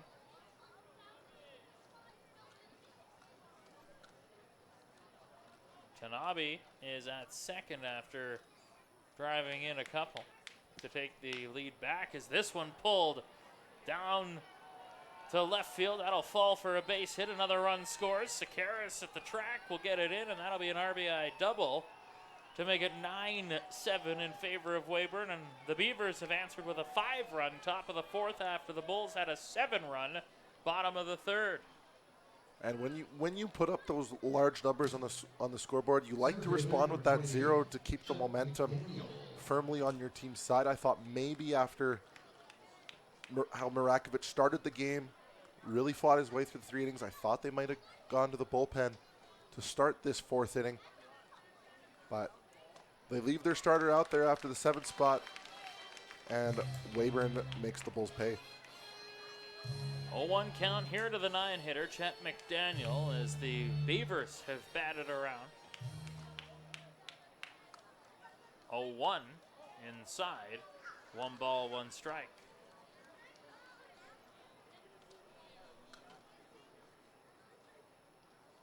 Barely a breath of wind here in the Windy City. Windy City North, as they say, in Lethbridge. 1-1, flared down the right field line. That's a base hit. In will come another run. That will be a double, and lagging it out to make it a triple. And he'll get the stop sign at third for Chet McDaniel, and Weyburn makes it a 6-run inning and leads it 10-7.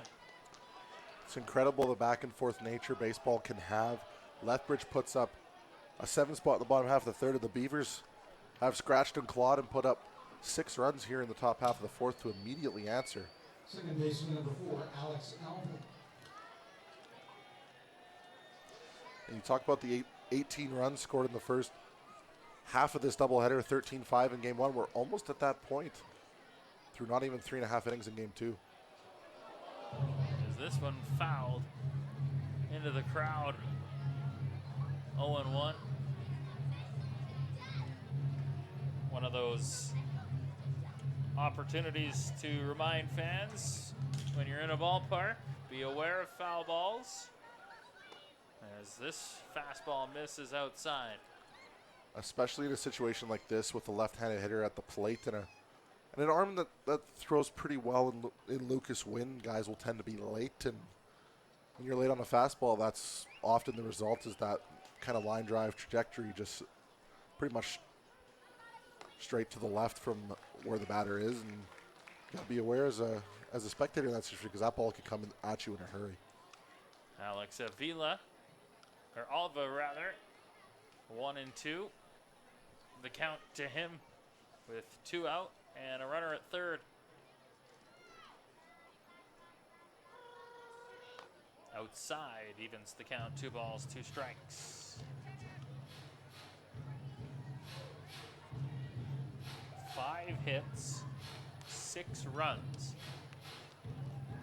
in this top of the 4th inning for Weyburn to answer after the Lethbridge Bulls put up a 7 spot on the bottom of the 3rd. Fastball misses again outside, 3-2 count full.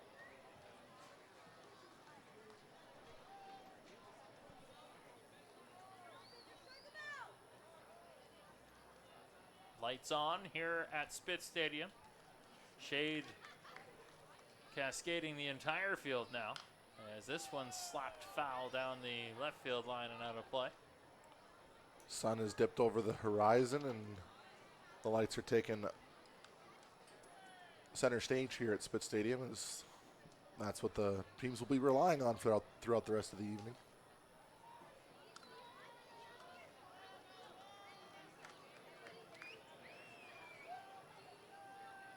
(3-2).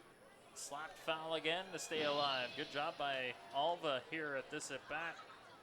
2 singles, 2 RBI. A run scored. Has been on all 3 times. Reached on an error his last time up at the top part of this inning. He let things off here in the 4th. For number 4, who plays position number 4. Pop up. Left field, Sakaris a couple of steps back. And like the Beavers, the Bulls mercifully and a half inning. It's 10-7 Weyburn here at Spitz Stadium after a 6-run top of the fourth. As we go down to field level, our host, Joe McFarland, with assistant coach of the Bulls, it appears, Carlin Dick. I'll introduce Mr. Joe McFarland. Hello, Joe. What do you know? That's a good one. I like that one. In case you didn't notice, we happen to be on Flow Sports Live. So on the count of three, I want everybody to say Happy Canada Day first. 1, 2, 3. Happy Canada Day to everybody watching on Flow Sports. Carlin Dick joining us here. First off, Happy Canada Day. 1, 2, you've been a player and now a coach on Canada Day. How cool is it to be in those shoes? It's awesome. Canada Day here is always special, and tonight's no exception. We got a really big crowd and a lot of energy, so looking forward to the rest of the game. Absolutely. Talk a little bit about the pride that goes into it. I mean, you're a BC boy, but this has become a second home for you, so how cool is it to have that aspect of things for you? Yeah, like I said, really cool. A lot of familiar faces in the crowd. It's really cool to see everyone out here on Canada Day, and the weather's great, and not much more you could ask for. Absolutely. Final question for you. What's it mean to you to be a Canadian on Canada Day in a very unique all-Canadian league like this? Yeah, it's awesome. I couldn't think of another better way to celebrate Canada Day and finish it off with some fireworks, so really looking forward to it. Absolutely. Great time. Carlin Dick, everybody, ladies and gentlemen, boys and girls, make some noise for your Lethbridge Bulls. And one more time, let me hear it. Happy Canada Day on 3, 2, 1. Fantastic stuff. Thanks for watching. And Great stuff there with Joe McFarland, who is a consummate pro, has been around the industry a long, long time, and it's great to have him here in Lethbridge for Canada Day. Did a tremendous job on the pregame show, and a great conversation there with assistant coach and Bulls alumni, Carlin Dick, as we go to the bottom of the fourth inning for the Bulls, down 10-7. Some big run totals in each of the last half innings, as Lee Matsuzaki will hope for the Bulls' sake they can follow course here in the home fourth as he takes the first pitch breaking ball for a strike. 0-1. And a chance for Ian Heck to reset in that last half inning after that bottom half of the third didn't go nearly how he wanted it to after relatively smooth sailing throughout the first 2 innings for the Weyburn starter. So an 0-2 count for Matsuzaki after he fouled the last one off. Matsuzaki today is 2 for 2 with a couple of RBI and a run score. Fastball missed upstairs. 1-2.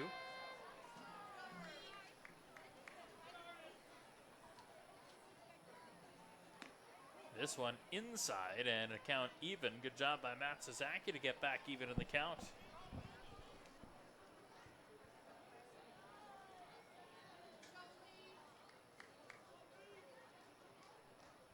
Here's the 2-2 from Heck. Turned on, high fly ball, right field, no doubter, gone. Lee Matsuzaki, a solo home run to lead off the bottom of the fourth, and it's 10-8. He got all of that one. That is a cement mixer breaking ball that did not break over the dead center of the plate, and Lee Matsuzaki makes no mistake depositing it over the batting cage in right field here at Spitz Stadium, and the Bulls answer with energy after giving up the 6th spot in the top half of the inning. They already got one back. Still nobody out in the heart of the order coming up. 4th home run of the season for Matsuzaki, his 2nd home run in the last 4 games. And it's a 2-run game with Carter Clairhout at the dish. As soon as that one left the bat, you knew it was gone. Good hitters take advantage of mistake pitches, and that's a mistake pitch there to Matsuzaki. Ground ball to the shortstop with time Tanabe, and he'll get the out at first. Clairhout down 1 away, and Clairhout now 0 for 3 on the day.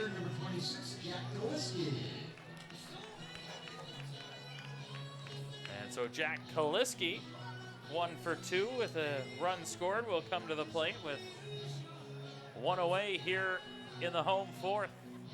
And a 2-run game, 10-8, Weyburn leading.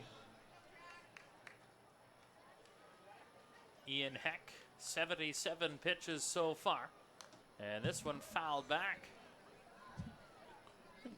No screen there. I think you make that play. I think I would have had that one. That was right at us. Fortunately, we have 2 layers of protection here at beautiful Spitz Stadium. A 1 on the ground, a comebacker, and that'll be a base hit for Kaliski.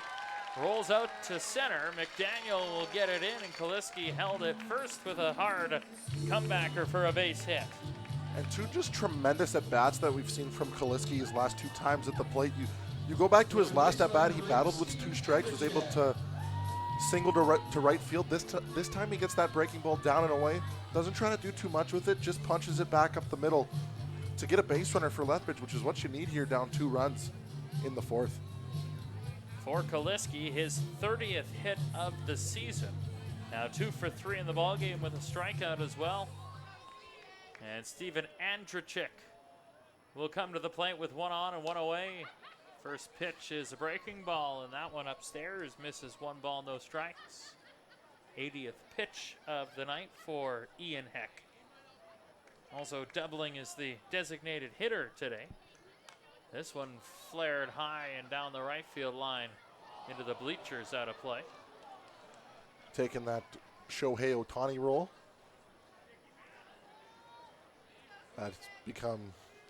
He's become so prevalent in Major League Baseball with his feats with the Los Angeles Angels and now the Dodgers.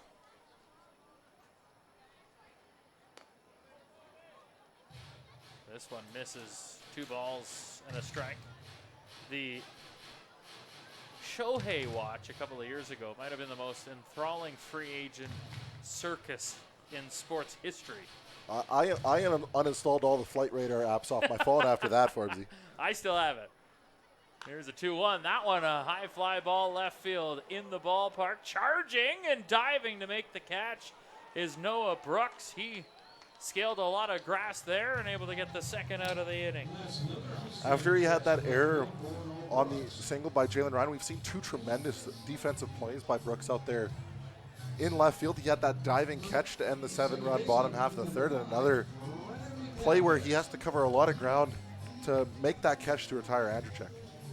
So Brennan McTavish will come to the plate with 1 on and 2 away now here in the bottom of the 4th inning. A 10-8 Weyburn lead, and an off-speed breaking ball is low for a ball 1-0 to McTavish. McTavish, the rare strikeout, but came around to score in the 3rd inning. Of course, reached on a dropped 3rd strike and came around as one of the 7 runs in the 3rd inning. Ground ball to the second baseman, Alex Alva, on to first, and that will end the inning. The Bulls get a run back off the bat of Lee Matsuzaki, a solo home run.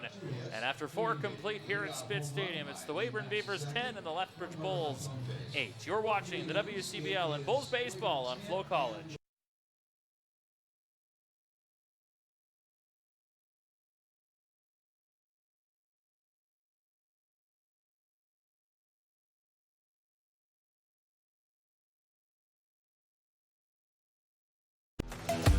The live sports experience is changing. Teams and facilities are under pressure to provide online and in-venue entertainment. IKS Live has the right team to deliver. We provide service across North America and produce the best fan experience, in the seats or streaming to you.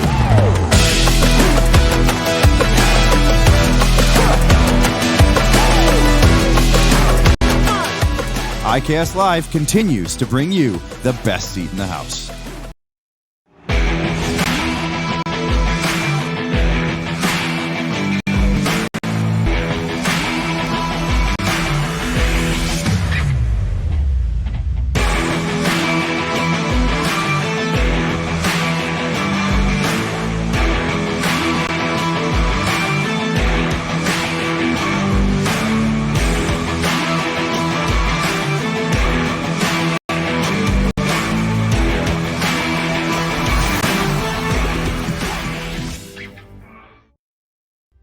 For more than 40 years, we've been there, helping Canadians find the extra space they need to grow and to create new memories. Sentinel Storage. Buy Canadian, store Canadian.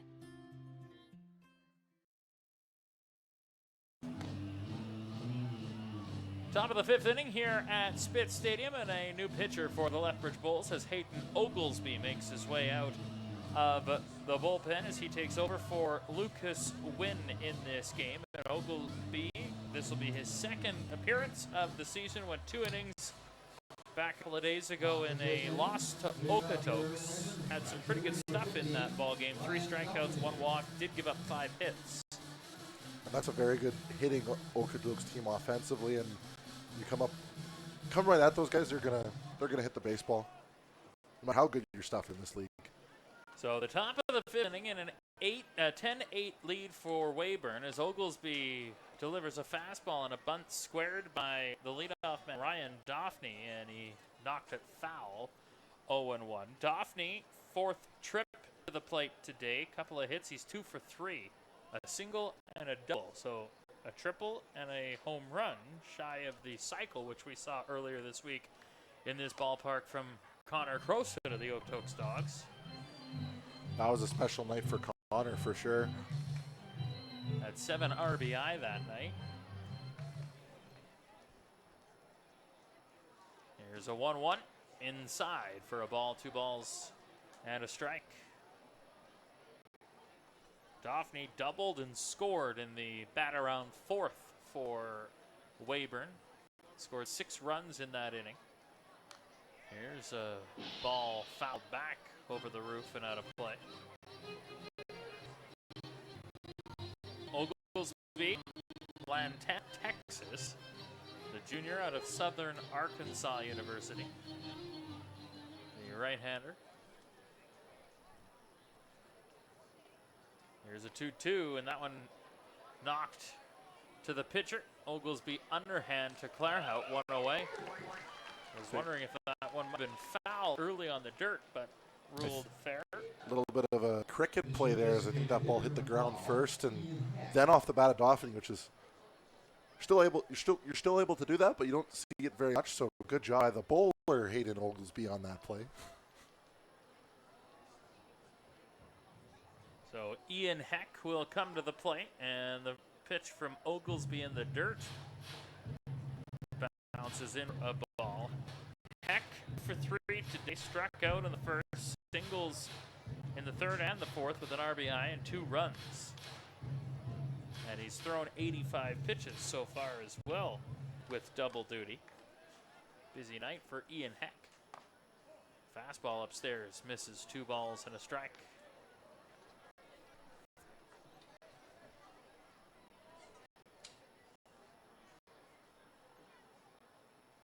Oglesby with the 9.00 ERA, 3.00 whip in his 1 appearance.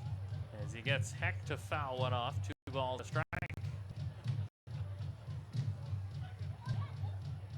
8 runs for the Beavers in the last 2 innings. 8 runs for Lethbridge in the last 2 innings.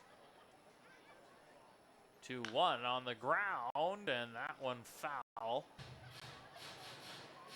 Down the left base, yeah, left line, third base. Weyburn coach Williams tried. Weyburn coach Cam Williams tried to make a play on that ball, couldn't quite secure it. Do as I say, not as I do. There's a strikeout, dropped strike. They'll throw first. Down.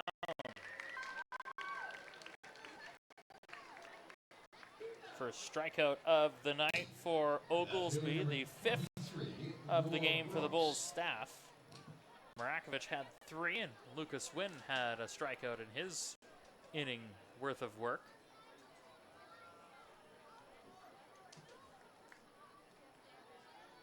Fastball pulled to the Bulls dugout, and ducking out of the way there was a couple of players. Did it catch anybody?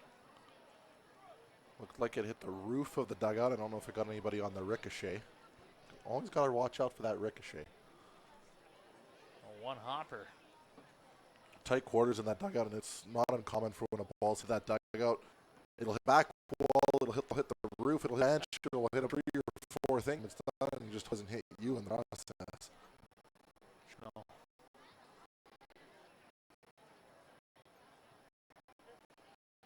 Balls and strike to Noah Brooks.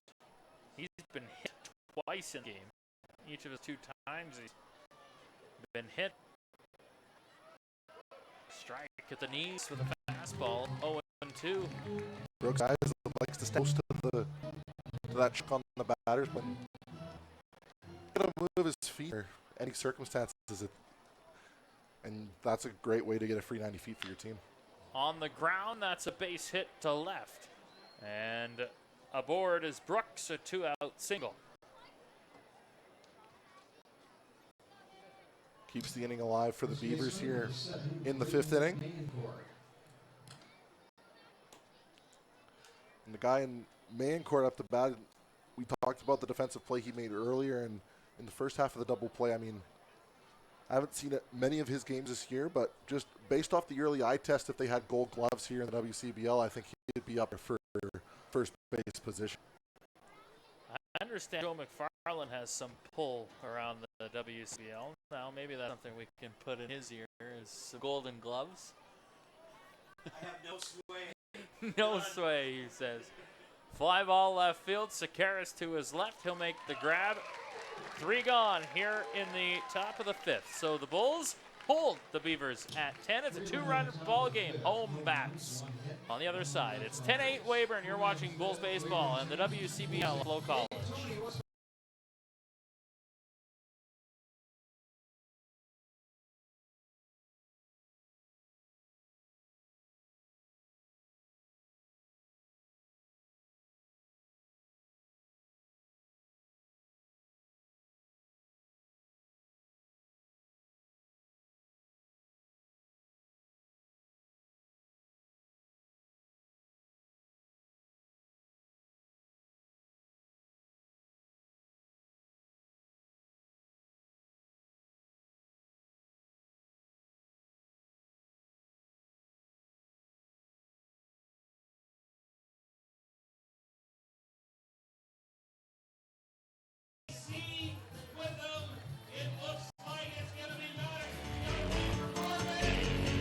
The Lethbridge Bullhorn is all things regarding the Lethbridge Bulls of the Western Canadian Baseball League. The Bullhorn has the latest news regarding the Bulls with interviews with current and past players, signings, game recaps, and updates on all the events happening at Spit Stadium. The Bullhorn is your place for all things regarding baseball in Lethbridge. Get your horns up with the Bullhorn, the Lethbridge Bulls Baseball Report. This summer, there's only one place to be, and that's Spit Stadium. You can sit here. Or here. You can sit here. Or here. Or even here. But not here. Get your tickets now at bullsbaseball.com and come experience Bulls baseball all summer long. It's going to be unbelievable. A new pitcher for the Weyburn Beavers as we head to the bottom of the 5th inning, and taking over for Ian Heck will be Logan Kinter, the right-hander out of Eastern New Mexico University. First season with Weyburn, 2-3 record, a 2.50 ERA, 24 strikeouts, 7 walks this season for the righty. And he will replace Heck and be tasked with the bottom of the order. The 7, 8, 9 hitters, J.C. Spinoza, Drew Bufford, Jalen Ryan due up in this home 5th, Nathan. This bottom of the order for the Bulls has sparked that 7-run rally. So even though it's the bottom half of the order for Lethbridge, you can't take no chances with them, because once they reach, it really sparks the offense for this Lethbridge team. So J.C. Spinoza will lead things off here in the bottom of the 5th inning in a 2-run game. Weyburn leading 10-8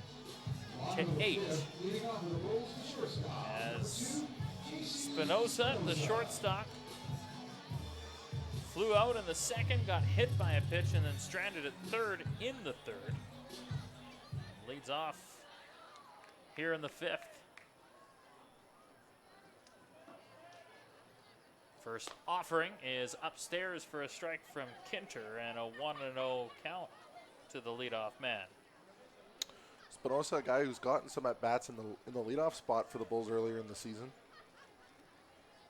Swing and a miss, strike 1, 1-1 the count. hitting leadoff, something Spinoza's familiar with, and a position he shouldn't be too uncomfortable with here, starting off the 5th for the Bulls. 1 ball, 1 strike. Swing and a miss, strike 2. That one low and outside, and Spinoza chasing.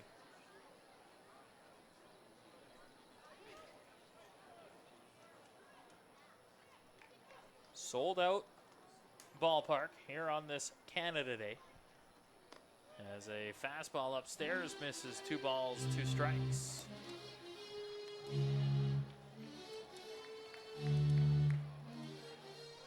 On deck is Drew Bufford, the catcher.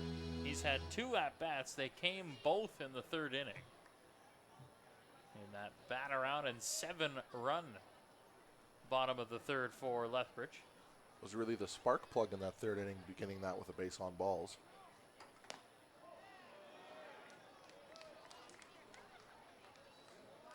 Full count, 3-2.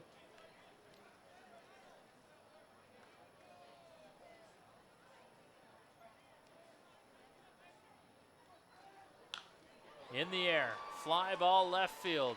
Back to the track is Brooks, and he makes another great grab with that ability to scale the outfield and allowed out number 1. That's 3 straight plays that Brooks has had to go, that he's had to cover a significant amount of ground to make, and I've been impressed by the outfield defense from the Weyburn left fielder here tonight.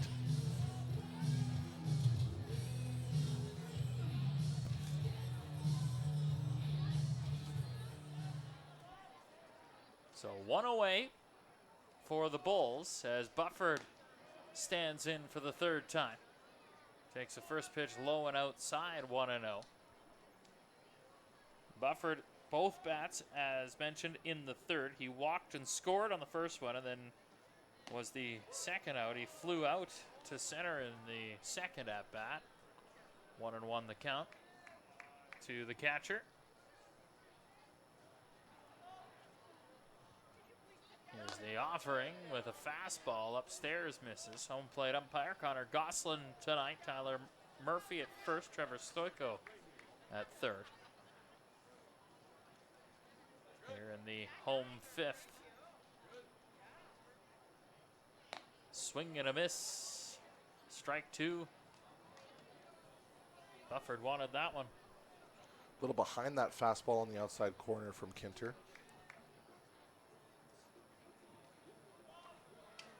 2 balls, 2 strikes. This one slapped to right. That's a base hit all the way to the wall. Bufford heading to 2nd. He'll stop there with a stand-up double, a 1-out double for the Bulls. Splits the gap in right center field, and that's a good job of hitting. You get that fastball on the outside half of the plate. That's what you have to be able to do with that pitch to be a good hitter. You can't pull everything, as much as Joey Gallo wants to, but Bufford's able to split the gap, and Bulls have a runner in scoring position here in the bottom of the 5th.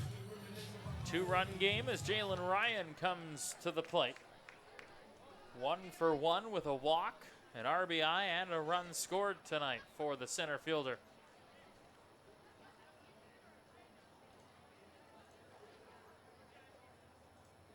Ryan batting .288 this season, squared to bunt, and the pitch went by everybody, and advancing to 3rd on the wild pitch is Bufford. So now a run 90 feet away with 1 away. I'm trying to stop myself from saying the Bob Uecker, Harry Doyle line from the movie Major League. Why? I don't know. It can be overdone in that situation, but everyone who's a baseball fan knows exactly what I'm talking about. 1-0, big cut, 1-1. Just a bit outside. Tried the corner and missed. Yes. The late Bob Uecker.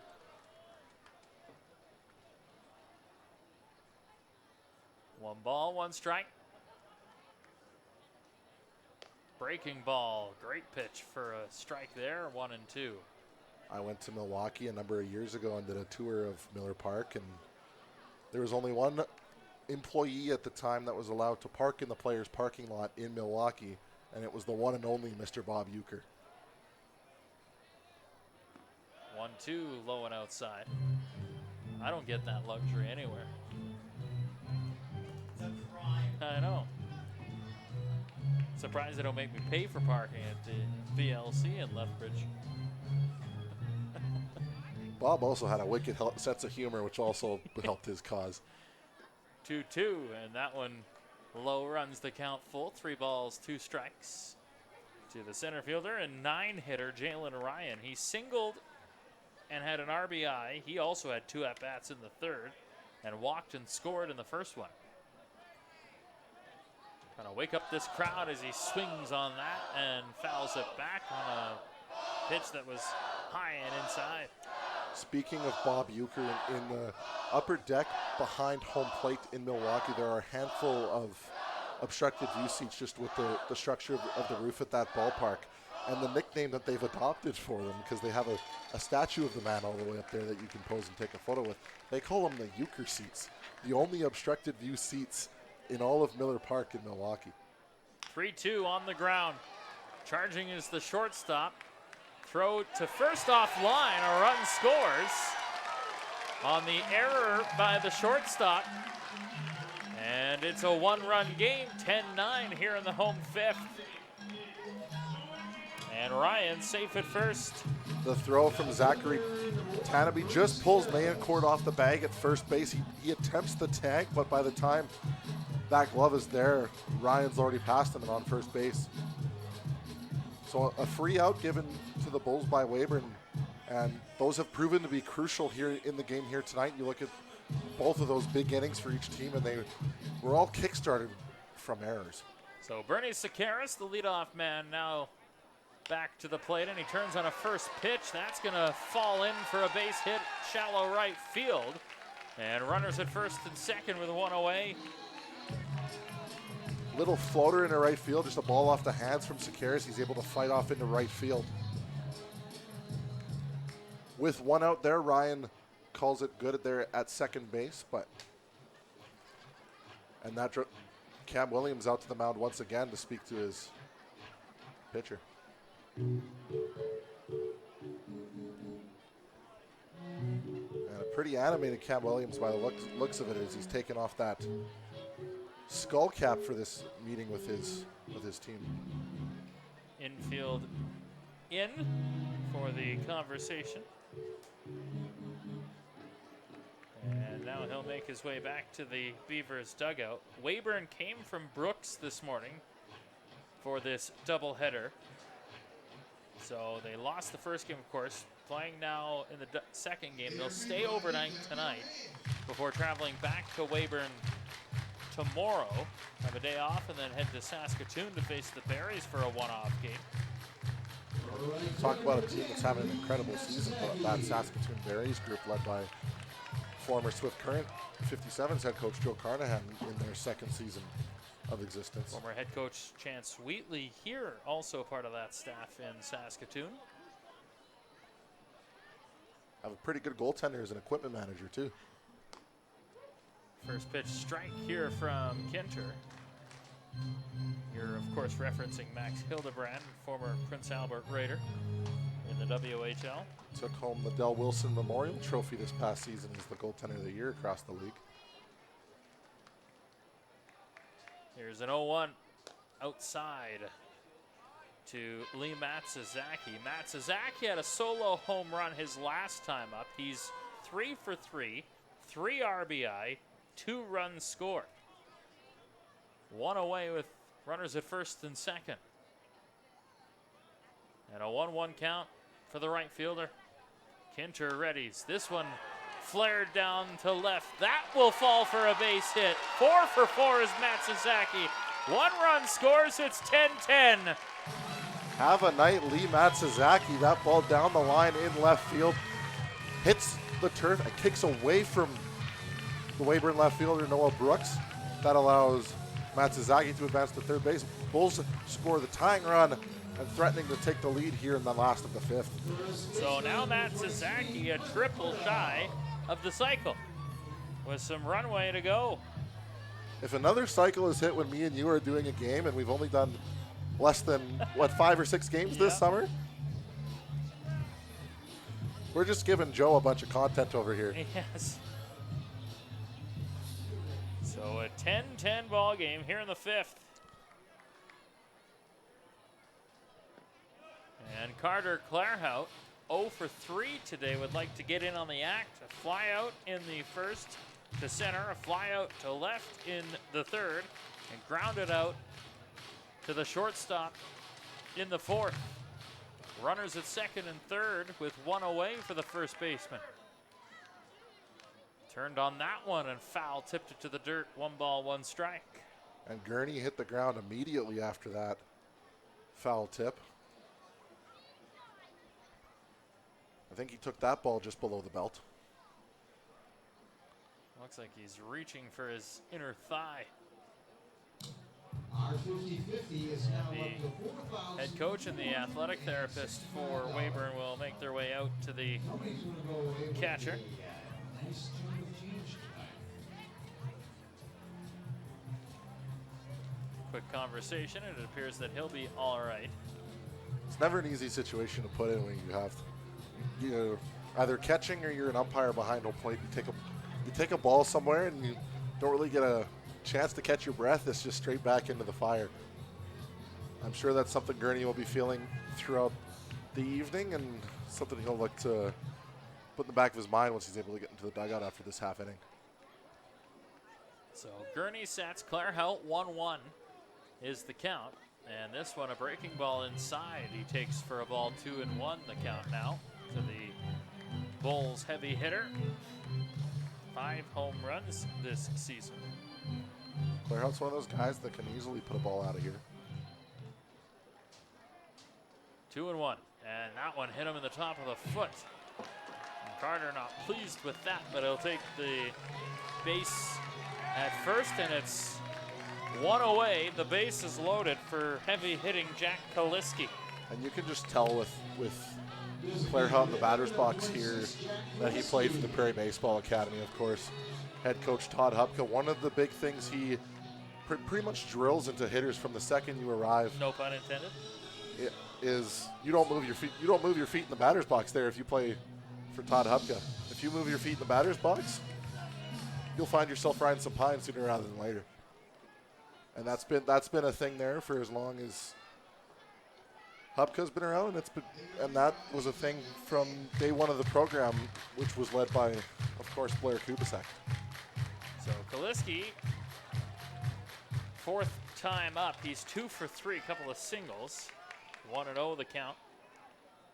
Turns on this one. Fly ball to left. Falls for a base hit. In comes Sakaris.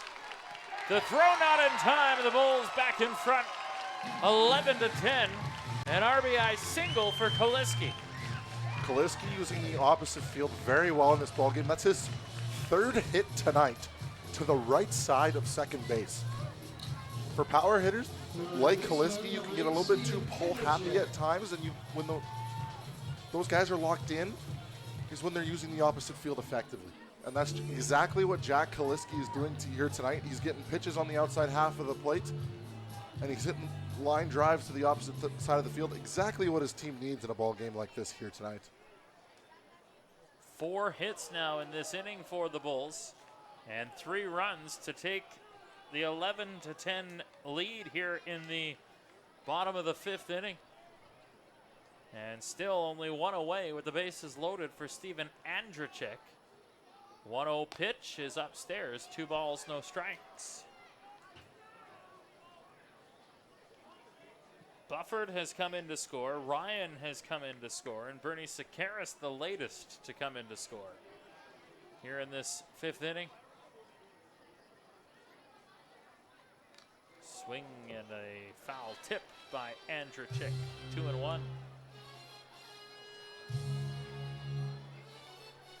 Andrzejczyk hit a ball off the bottom of the wall in the left earlier in this one, part of that 7-run inning in the last of the 3rd.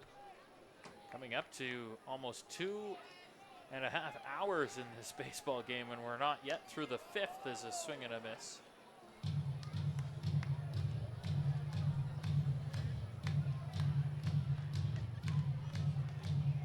Two balls, 2 strikes.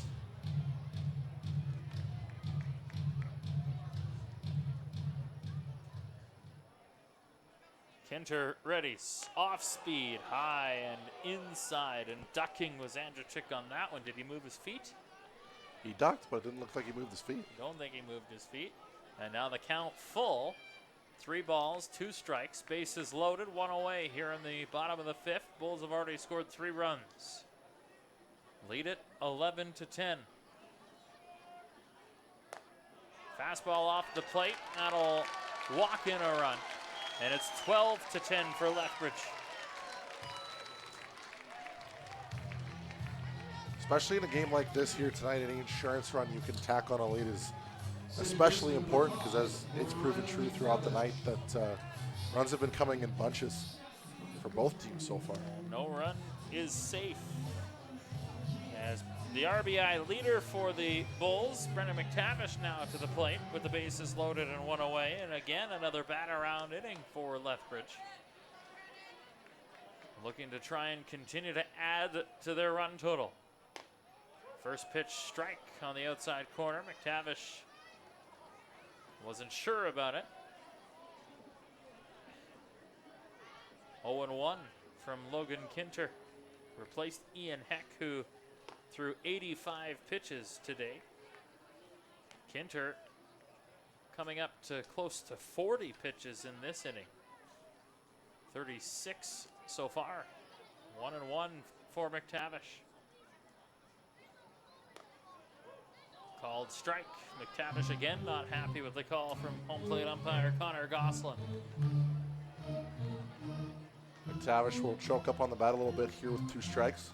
Try to put a ball in play in this situation. Outside with a breaking ball. Evens the count, 2 balls, 2 strikes. McTavish, 27 hits this season, 23 RBI, 3 home runs, batting .303 coming into the game. He's 1 for 2 today with a run scored. 2-2. Swing and a foul tip, I think. Nope, got him to go. So that was strikeout for Kinter, his first. And second strikeout of the night for McTavish, and 2 down. And it looks like there's some disagreement. We thought it was a foul tip, but obviously they saw something different at field level, and Ryan McDonald is having a passionate argument there. I heard a tip from up here. Of course, our crowd mic right above home plate here. Now Ryan McDonald having a conversation, but the umpire, Gosselin, threw his arm up as if he was out.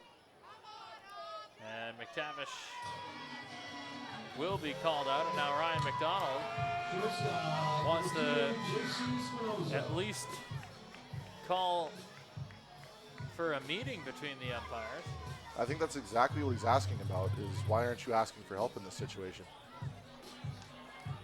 And Ryan, who's been around, of course, led the Bulls to their first ever championship 10 years ago this summer. Can be animated at times. And he's been in Southern Alberta for a long time, moved from Nova Scotia to play with the Prairie Baseball Academy, and ended up going down south to play university ball in Texas after he was done with PBA, and then came back to Lethbridge and hasn't left.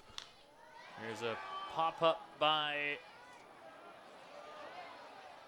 the batter Spinoza, and it's grabbed by the first baseman, and that will end the inning. But the Bulls score 4, and after 5 complete, this marathon Canada Day doubleheader continues into the 6th with Lethbridge leading 12-10. You're watching the WCBL on FloCollege.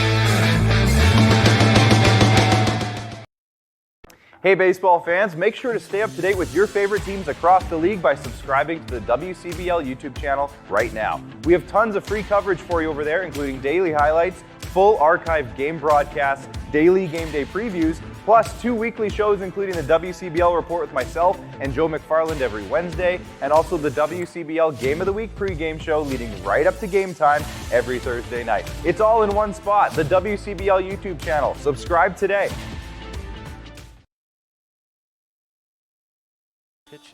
Gotta go and see that podcast with the aforementioned Joe McFarland and Mr. Monroe, who does such a great job. And Joe's with us for the 6th inning as the marathon game. Nathan he's tapped out now. Wasn't ready for a 3-hour ball game, apparently. Needed a relief pitcher, I guess, and so did the Lethbridge Bulls. And for the 4th call, or 3rd call to the bullpen, 4th pitcher of the night for Lethbridge will be the right-hander Samuel Herrera out of the Dominican University, New York, Panama City, Panama, in Lethbridge, and inherits a 2-run lead here in the top of the 6th inning, and he'll be tasked with the 6, 7, and 8 hitters. Trevor Dale, followed by Zachary Tanabe and Robert Gurney, due up in this 6th inning. I was going to say, have you learned so much in your game calling here as far as the universities and colleges and going, oh, they have that school. I had no idea. I've got to look it up on the old Google. The first one that got me back when I first started was Canisius College. Oh, yes. How do you say that word? But yes, learned a lot Carlin about Dick would have your... I know, yes. He's told me many a time. As a foul tip here by the leadoff man for the Weyburn Beavers, Trevor Dale. Dale, a couple of strikeouts today, reached on an error as well, as he swings and misses on this one, 0-2. Dale, this season for Weyburn, is batting .319. Herrera, fastball fouled back to the screen. 0-2. Such a different pace than hockey, of course, as I'm used to. A little and bit. you as well, to some degree. It's amazing. Well, and especially this game, I was saying off air, is you've got 2 pitchers that started this game who have been lights out all year in Murkovic and Heck. And little did we think in a million years that we'd see double-digit scores as we head into the 6th. And a strikeout of the leadoff man here. You're right, the double digits. Now, Weyburn has given up double digits in 5 straight games on this road trip, with the 12 tonight for Lethbridge. 6th strikeout of the night for the Bulls staff. First for Herrera out of the bullpen. Fastball here fouled back by Zachary Tanabe. I have a feeling that once they lay down in the hotel tonight and then hit the road, they're going to be so happy to be home, just for a couple of days, just to chill, get some home-cooked meals, that kind of stuff, because it's been a long one, as mentioned, for the Weyburn Beavers. Here's a ball on the ground. Charging is the second baseman, McTavish. Overhand throw, 2 down here in the top of the 6th inning. You talk about going through the gauntlet. Okotoks for 2. Brooks, who maybe doesn't have the best record, but that ballpark conducive to runs. And now Lethbridge for 2, including the doubleheader today. And the worst part is, it's not like, hey, we get to go back home and have some home-cooked meals. No, nay. We're going to head out to Saskatoon, who's just having their way with the league so far for a Thursday nighter at Next Gen Field. Their program is second to none. It's amazing how quickly Joe Carnahan has been able to assemble a crew, and when you're able to get a guy like Ethan Murdoch to come up from Swift Current, you've got some guys who played in other markets. Matt Whitney was in Fort McMurray for a few years. You look at the reigning strikeout leader from last year's Clevert Martina, who was with Swift Current. He's now a Saskatoon Berry. Oh, and by the way, the reigning WCBL Rookie of the Year and top Canadian, he decided he wants to come back. Great for the rest of the WCBL. Way better for the Saskatoon Berries. And gotta have the local plug, Chance Wheatley, who coached the Bulls to a championship in 2021 on their staff as an assistant coach. They he got knows a thing or two yeah, about winning. They know a few things about winning over there in Saskatoon, and they're doing it in spades so far this summer. But as we all know, and I said it during the pregame show, is the second half of the season is where a lot of these teams are going to make, I'll call it make their money, but they get to really put their foot down and go, hey, we are either a contender or we're a pretender. And that's how I think it's going to play out, because it's been a very close season all around. There's been some big scores, but some, like tonight, a very close score as well. Strikeout for Herrera. He gets the Beavers to go in order. 1, 2, 3 in the top of the 6th. We'll go to the home 6th next. You're watching the WCBL on FloCollege.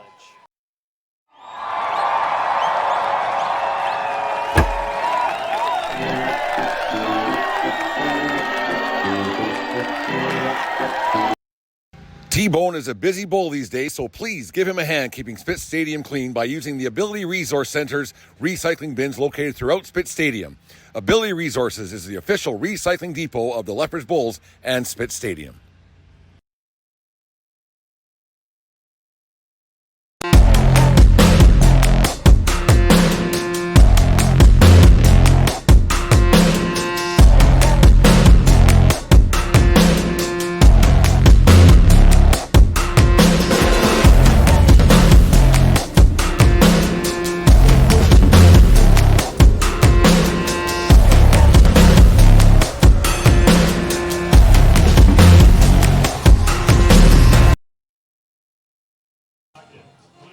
Back for the bottom of the 6th inning here at Spitz Stadium, a 12-10 lead for the Lethbridge Bulls. Dustin Forbes with Joe McFarland for the 6th inning. Plug the podcast, because you and Clark have done such good work in covering the WCBL, taking over in a big way. So plug the podcast and where people can listen and learn more about the Western Canadian Baseball League. I can plug so much in I such know a short you amount can. of time. I know, too, you're a which is pro. Great.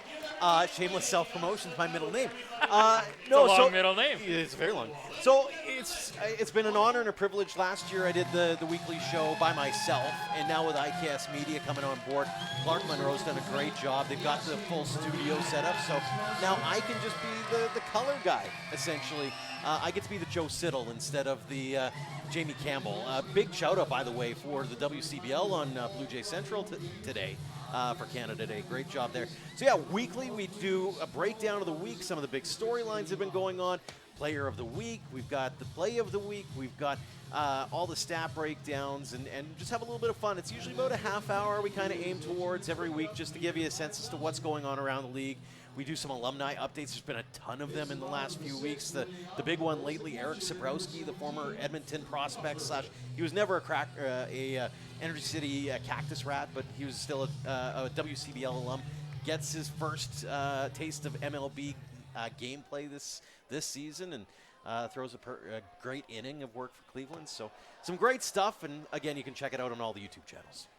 Great work, and I imagine working with Clark has been an absolute treat. Oh, awful. Not to pump a guy's tires too much, but like, he's a pro as well. I wouldn't call myself a pro by any stretch of imagination. I can wing it with the best of them, and we make it go. I mean, I get to hang out with the one and only Dustin Forbes, which we don't get to do a whole lot of. That's true. And I had to remind you that the last time we saw each other in person, you were heckling me on the first base side of the WCBL All-Star game a couple of years ago. Well, which, I mean, I'd never been heckled before, so that was kind of cool. I wanted to test your professionalism. You passed. Woohoo! Winner, winner, chicken dinner. That was a great night, the All-Star game there in Okotoks. Bottom of the 6th inning here. Bulls leading by 2 and a 1-1 count to Drew Bufford, and a pitch upstairs from Logan Kinter. The thing about that, it didn't phase you one bit. Especially when you're doing interviews in between innings, and you can hear Joe, and you're getting the whole, to your credit, getting the whole section involved too, which is no small feat when you're kind of the visitor, right? Because it's Okotoks, you think the Dogs fans be in. No, it's the Bulls fans that are getting into it, which I appreciated greatly. I can rally the troops when I need to.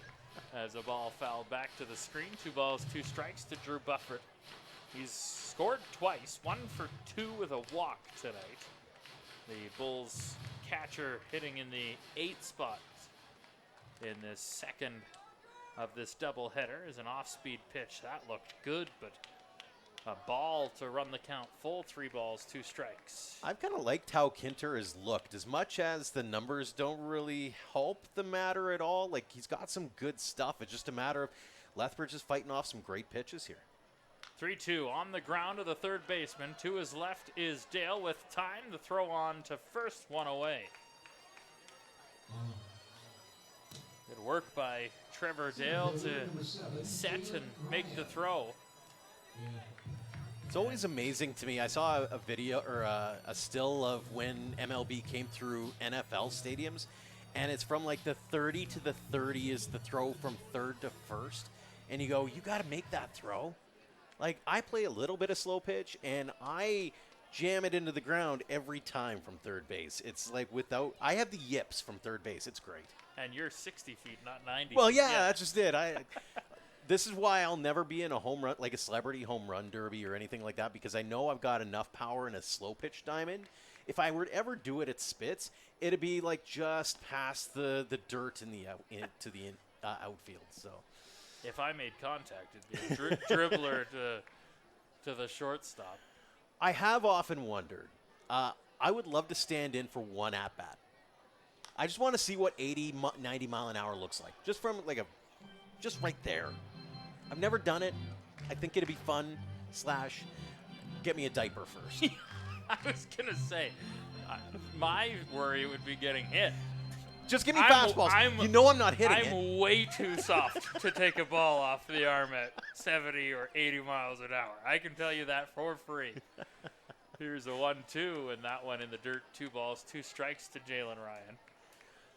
I can't, give me straight heat. I just want to see it, and then I'll probably just run upstairs and continue to do what I do best, which is talk about the game and not actually play the game. You and I both, my friend. Here's the 2-2 from Kinter, swing and a miss. Ryan over top of it, down on strikes, and two gone here in inning number 6. Back to the top of the order again with Sakaris, who's, again, it's weird looking at these scores and going, okay, you've had, a 2 for 3 kind of night, 2 for 4 kind of night. That's okay, but we're in the bottom of the 6th, so there's a chance for some more highlights before the end of the night. Sakaris first offering, and that one inside for a ball, 1-0. A couple of quick innings would certainly speed things up a bit. Of course, there's the fireworks tonight. In about 45 minutes from now, we got to get through the 7th, 8th, and 9th as a pop-up back and out of play. The best part about that, Nathan walked in here just a short time ago and said, hey, Joe, if we keep these quick innings rolling, you're just staying here for a while because you're clearly the good luck charm here. Not to say I'm enjoying the fact that we get to watch some extra ball and especially on a beautiful night like tonight. Like, this could not have worked out better for Canada Day. Hardly a breath of wind, which is rare in Lethbridge, as this one flared over the shortstop's head and in to left field for a base hit for Brody Sakaris. And his second hit of the game and third time on base, now 2 for 4 with a walk. Now, I know in a pitcher's world, saying no-hitter in the midst of a no-hitter or perfect game in the midst of a perfect game, do we make mention of what's on the line here for Lee Matsuzaki? Well, he has 2 singles, a double, and a home run. 3 runs scored, 4 RBI, and as you allude to, a triple shy of the cycle as he cut on that first one and drifts it foul. I often wonder in a situation like this, are players aware? And I've talked to different guys who have hit for the cycle, and it's kind of a mixed bag. There are some who are hyper aware. They know the score. They know the stat sheet. They know. And then other guys are like, I figured I had a good day at the plate. I had no idea that a double would do it for me. It's like when you're going low in golf. You're like, don't tell me the score. I feel like something's going. Here's a fly ball right field. Shallow to the right is Don Feehan, the center fielder. McDaniel will grab it and end the inning. So allowed out number 3 for Lee Matsuzaki. 6 complete here at Spitz Stadium. 12-10, the Bulls lead the Beavers. Will Joe be back for the 7th? I would say yes next. This is the WCBL on FloCollege.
Top of the 7th, we go here at Spit Stadium. A 2-run lead for the Lethbridge Bulls. They lead Weyburn 12-10, and Samuel Herrera back out for the 7th inning. And Joe McFarland, Nathan didn't even come back, so He's just like, roll you're with it. tasked for the 7th without Until even he a boots choice. me out of here. I guess I'm here for a while. Sorry to your viewers and listeners. No, I'm kidding. It's an honor. And again, I'll do a little bit of shameless self-promotion here. One of my big roles, not just with the WCBL, but Alberta Dugout Stories and Saskatchewan Dugout Stories. We've been going at it for 8 years now on the Alberta side, too, into the second year with Saskatchewan. Just not an opportunity to elevate the game of baseball, whether it be the WCBL or whether it be grassroots, and getting to tell those stories, right? Like this last week we saw the Canada Summer Games rosters being announced on the girls' side. It's the first time that the girls' baseball is being included in the Canada Summer Games. So really cool to be able to tell those stories and elevate the game. And Dustin, you know the media world and the way that it is shaking out. And there's fewer and fewer voices to tell those kinds of stories. So it's been an honor and a privilege to be able to do that for 8 years now. And nice little side hustle, a nice little side gig on what we get to do. Here's a leadoff strikeout for Samuel Herrera, back-to-back punch-outs going back to the 6th inning, and he has retired all 4 batters that he has seen in this relief performance so far. And is back to the top of the order, Alex Alva. I do know, because our paths have crossed many a time over the years with your work in Calgary, and relationship with a fella in town here, and Jordan Karst, is a fly ball to left field. Backing up is Sakaris. That's going to fall for a base hit. Turning and heading to second is Alva and a stand-up double. But to end the story, there used to be a podcast called Canes This Week, which covered the Lethbridge Hurricanes, hosted by our friend Jordan, and you were always a part of it, and you loved that to uncover the story that's there that not a lot of people know about.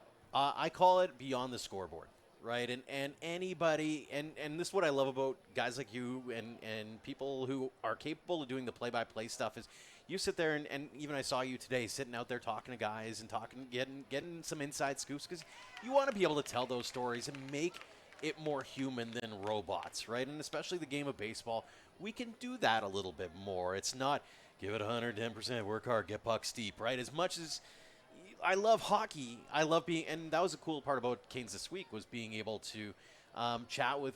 It's funny going through the list of some of the players that we talked to over the course of the few years there, even from outside of Lethbridge, but getting to talk to the Dustin Wolves before they became Dustin Wolf, right? Yeah. And be able to talk about what got them into hockey in the first place and why they love it and that kind of stuff. And same thing with Dugout Stories is just, hey, when did it turn when it became a fun game to, hey, maybe I can do this for college and maybe go pro and all that kind of stuff. So it's been a really cool journey. And again, 8 years in, we're sitting there going, holy moly, like some of these kids that we first interviewed, actually one that was really kind of full circle for me was Brett Getz.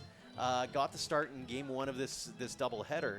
And I chatted with him a couple of years ago as a Vauxhall Academy kind of fresh face, and here he is pitching under the big lights of Spitz Stadium, and it's so cool to see some of these stories go full circle.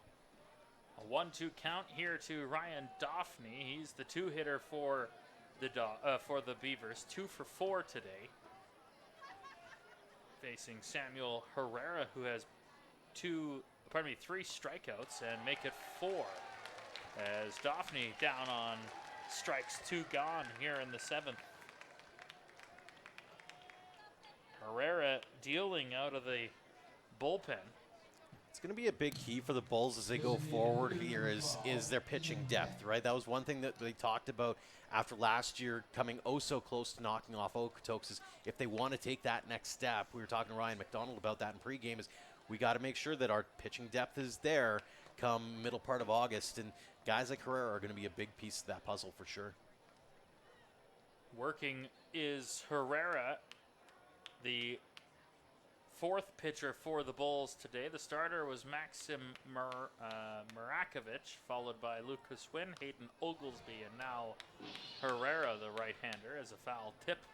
Back to the screen, 1 ball, 1 strike to Ian Heck, who was the starter for Weyburn this afternoon and doubling as the designated hitter. I have a feeling Mr. Heck might end up in the WCBL All-Star game again this year for the Weyburn Beavers. He's had a heck of a season. No pun totally intended. Because, again, you don't see this very often in the league, is guys who can both pitch and hit well. You look back on recent history, Matt Lloyd, who's now in AAA, Eric Sabrowski was a two-way star as well. There's been a few of them. Ian Heck's just the latest, and he's doing great things with the Weyburn Beavers this season.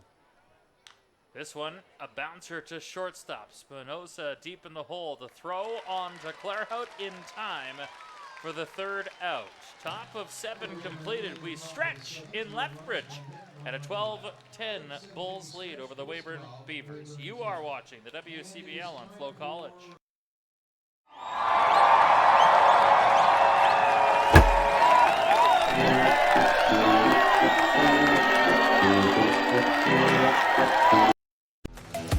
The live sports experience is changing. Teams and facilities are under pressure to provide online and in-venue entertainment. IKS Live has the right team to deliver.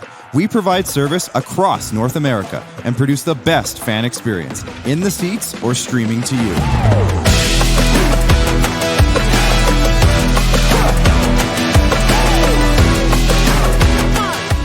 IKS Live continues to bring you the best seat in the house.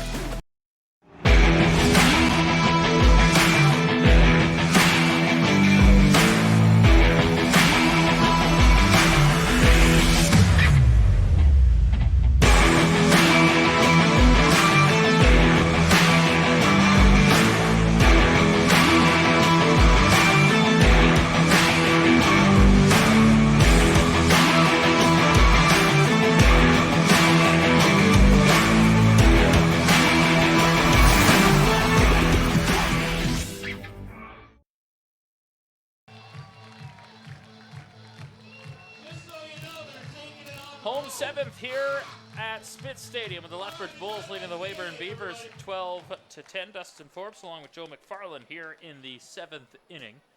Clayton Yates is our producer. Of course, Nathan Ryder on color this evening as well. He's getting the tap out for a couple of innings as Joe has come in to join as we go to the top of the 7th, and the first baseman, Carter Clairhout, will make his way to the plate for the 5th time today to lead things off, followed by Kaliski and Andrachik due up here in the home 7th. And looks like Carter's he's vibing right now, ready for his 5th at bat. Anything to get going, because I was talking to him pregame, and he said he would absolutely love the opportunity to make a big play in a big moment in front of a big crowd like this. He's been here a while, right? Like Nathan mentioned, he's a PBA guy. He spent a couple of years here. He was here for the big Canada Day fireworks show a while back, and there's a single for Carter Clairhout. Nicely done by the Red Deer product. On the board with a single, he threw his arms up in the air as the monkey comes off the back to lead off the 7th. On the first pitch, he slapped it to right.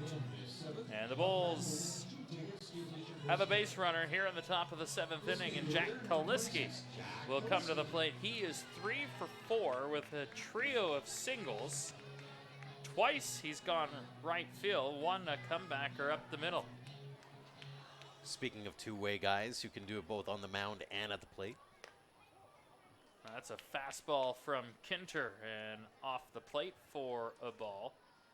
You mentioned Kaliski's prowess on the mound as well. His 3rd season with Lethbridge.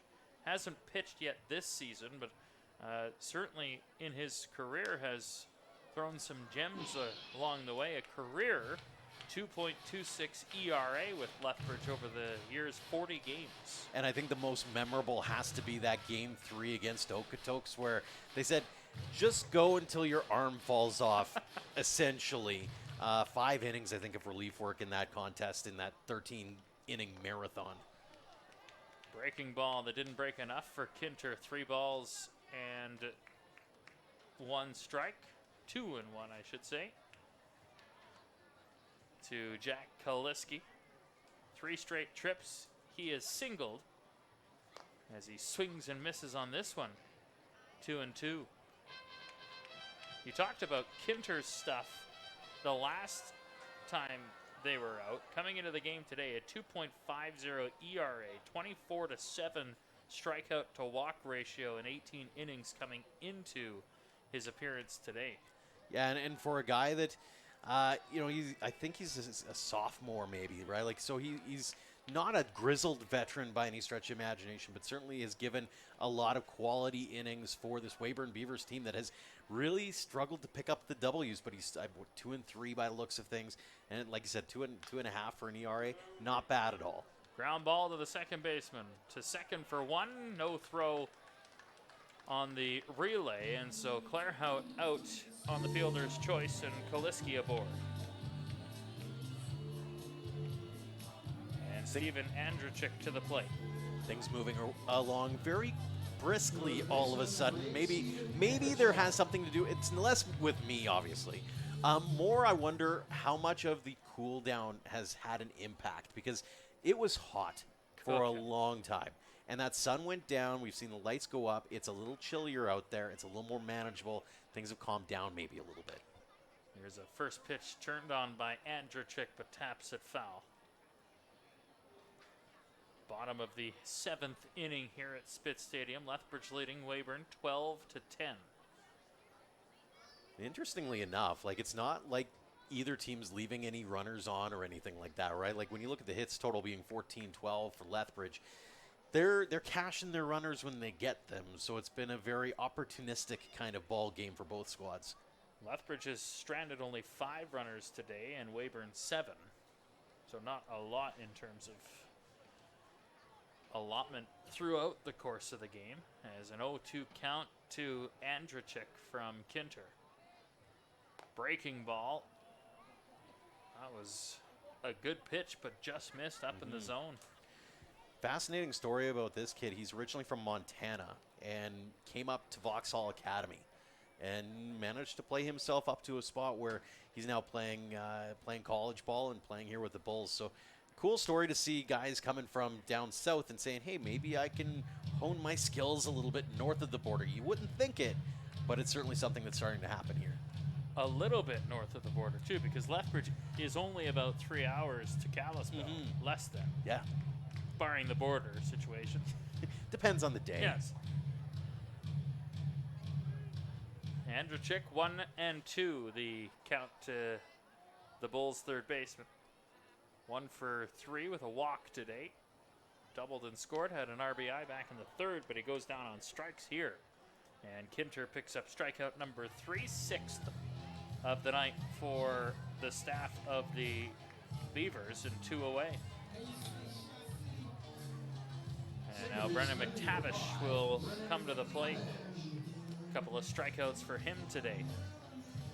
The VAB connections run amok with They the Lethbridge Bulls this season, just like they do normally. And Brendan McTavish, obviously, the family name definitely rings a bell for Vauxhall fans. Les, one of the original members. Hard to believe we celebrated 30 years of that Lethbridge squad. 30 years, 25 years, pardon me, last year, and here we are in 26.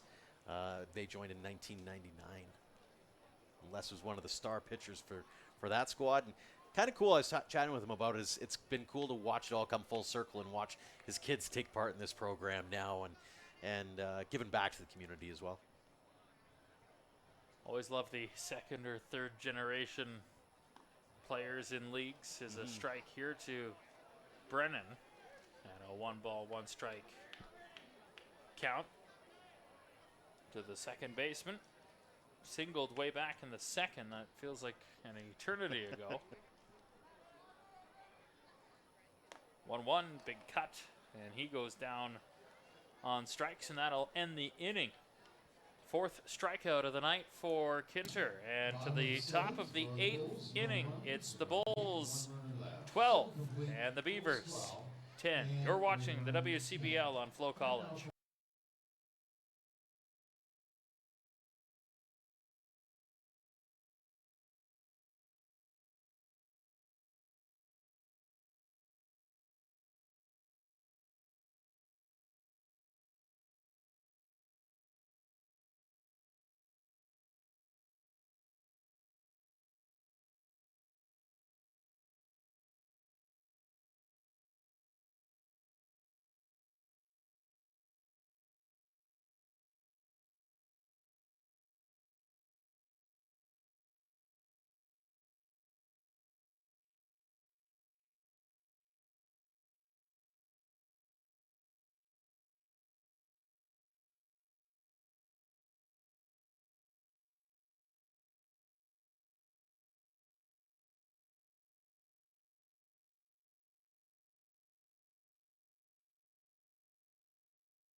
Top of the 8th inning after a couple of quick ones in the 6th and 7th as the Bulls lead the Beavers by a 2-run count, and Samuel Herrera, the right-hander, back out for his third inning of work. 9 pitches in the 6th, just 14 in the 7th.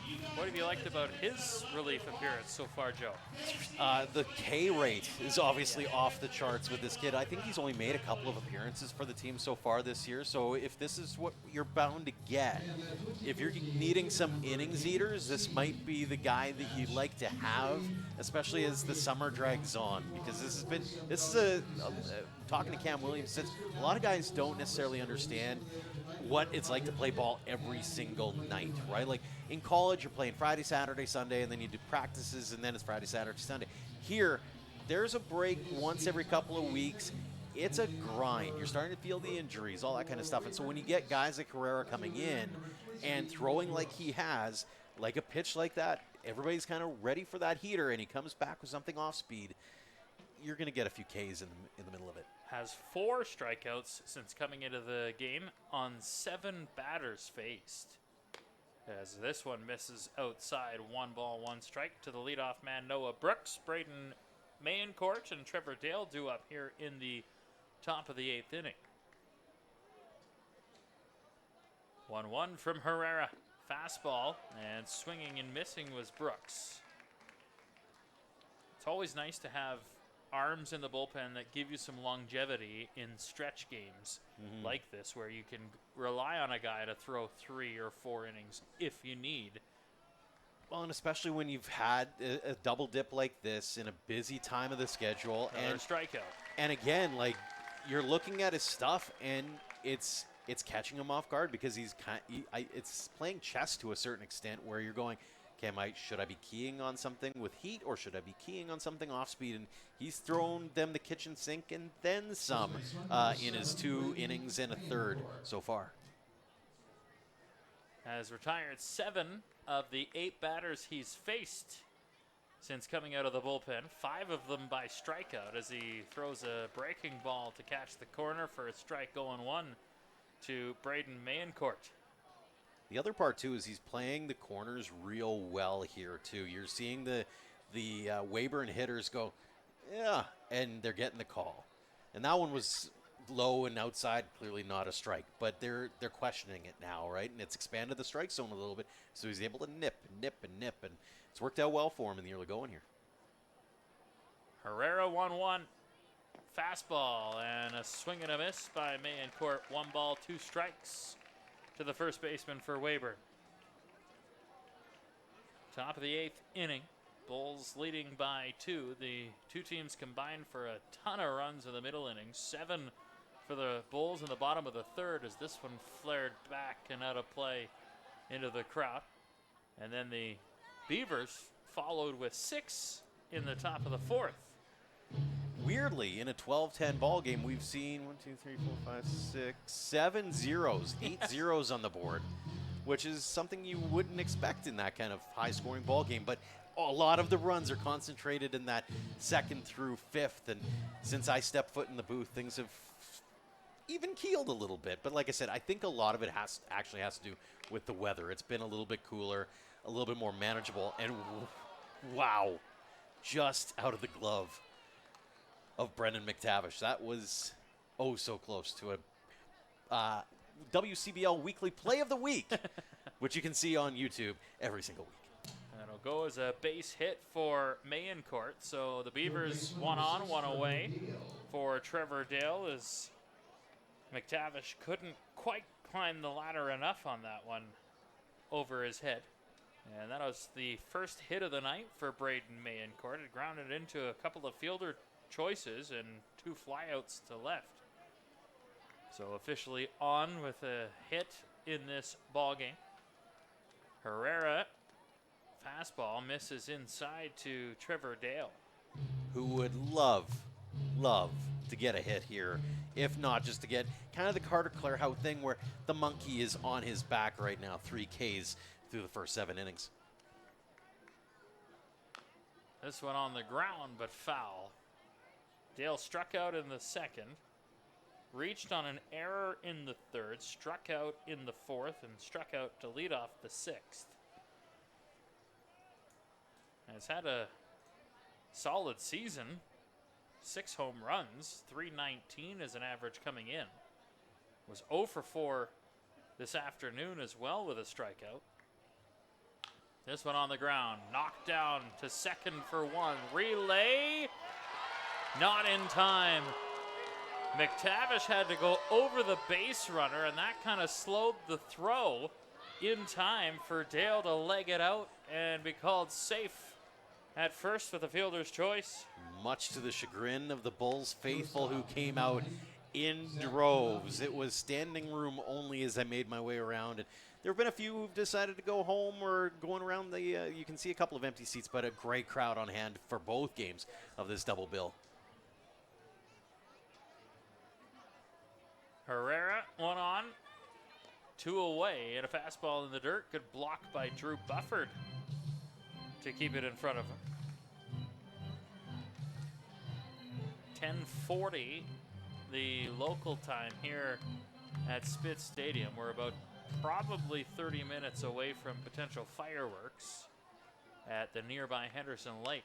This is going to be a base hit to center, and runners at first and second with 2 away. So some hits off of Herrera in the last trio of batters. Nothing with a lot of power to them at all. It's been little flares here, little loopers that just beyond the reach. The one over top of Brendan McTavish's head as an example. And it's one of those, hey, let's battle. And I get the sense that that was something even when we were chatting with Cam Williams pregame. It's going to be a battle. It's going to be something that you're going to have to swing at some stuff and hope and pray a little bit. But that's what you need when you're down by 2 here. First offering is a strike to Robert Gurney. 1 for 3 today with a walk, a couple of runs scored, and an RBI back in the 4th on a double. We'll need a nice pack post game. Yes. Swing and a miss, strike 2. Can't imagine playing a doubleheader in this heat. Get to the hotel, have a cold shower, head to the pillow. I don't know if I would even be awake as my head was making towards the pillow. It'd be just like, well, good night, and out we go. It would take 0 time. I'm absolutely certain of that. 0-2 in the dirt, runners advance, and no throw from Bufford. The older I get, the earlier I like to go to sleep.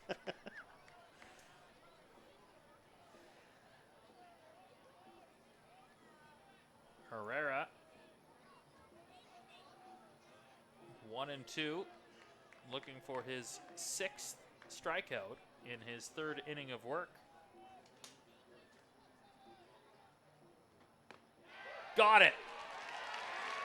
Breaking ball on the inside corner. Gurney goes down looking, doesn't like the call, but it's strikeout number 6 for Samuel Herrera. And we go to the bottom of the 8th. Are you done or are you staying? I don't know. We'll stay for one more half inning because I've enjoyed my time here with you. Give Nathan the 9th inning. He can do the curtain call for us. Sounds good. The Bulls by 2. Bottom of the 8th next. This is the WCBL on FloCollege.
Connor Nip is out of the bullpen for the Weyburn Beavers, the third pitcher of the night, as he takes over for Logan Kinter here as we go to the bottom of the 8th inning, and the Bulls looking to try and give themselves some insurance, Joe, ahead of the 9th and hope to close it out. Don't judge a book by its cover when you look at the stat sheet for young Connor Nip out of Newburgh, Oregon. 3 appearances, a 16.2 ERA. A big part of that was an inning and a third in a 25-14 ball game against Swift Current. That was the one where Swift Current was down 11-0 at one point, 13-2 at one point, and then came back and beat Weyburn by 11. It was the wildest string and wildest stretch you've ever seen out of baseball, ever. Some nights in the WCBL can extend, as we have seen many a time over the years, as a breaking ball missing 2 balls, no strikes to the leadoff man, J.C. Spinoza, 7-8-9 hitters for the Bulls. Well, Nip, to his credit, was one of the relievers in Brooks a couple of nights ago, and goes an inning and 2/3, allows 1 run on 2 hits, 9 batters faced, 1 strikeout. So again, the ebbs and flows and how one bad outing can make your numbers inflate ever so slightly. 3-0, called strike of the knees with a fastball, 3 balls and a strike to Spinoza. Who kind of looked back at his bench and went, "We sure about that one?"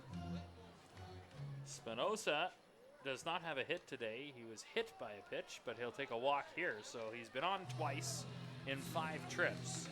And now Drew Bufford will come to the plate with a base runner here in the 8th. Been a nice calming.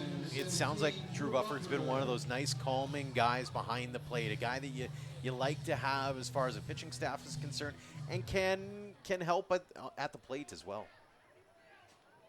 Bufford ready to face Nip for the first time, and a swing and a miss on a fastball, 0-1. Drew tonight, 1 for 3 with a walk, 2 runs scored. Nice when you can get some run allotment from the bottom of the order between Bufford and Ryan tonight. 4 runs scored as a fastball high and inside brushes him back. 1 ball, 1 strike from Connor Nip.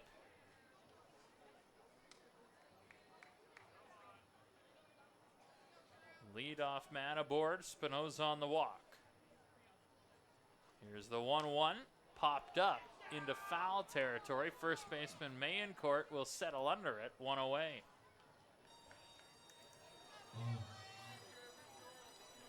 And so Jalen Ryan now will come to the plate. He's been on base 3 of the 4 times that he's reached. Walk, single, reached on an error, struck out last time up.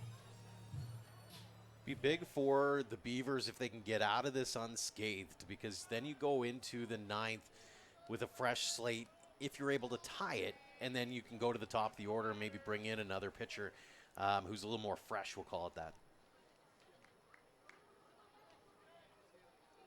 First offering is a swing and a miss by Jalen Ryan, 0-1. Ryan does have some pop, had a home run earlier this week in a losing cause. Had 2 home runs in a stretch of 4 or 5 games. 0-1, big cut on a high fastball, 0-2. He wants another one. He was swinging for the fences on that one.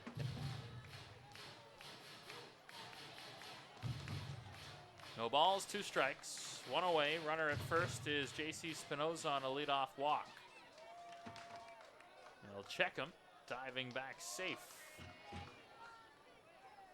as ruled by the first base umpire Tyler Murphy. Kind of a subtle move there to keep him close, because if you do induce a ground ball and he hasn't had that extra step or 2, now all of a sudden double play ball's in play.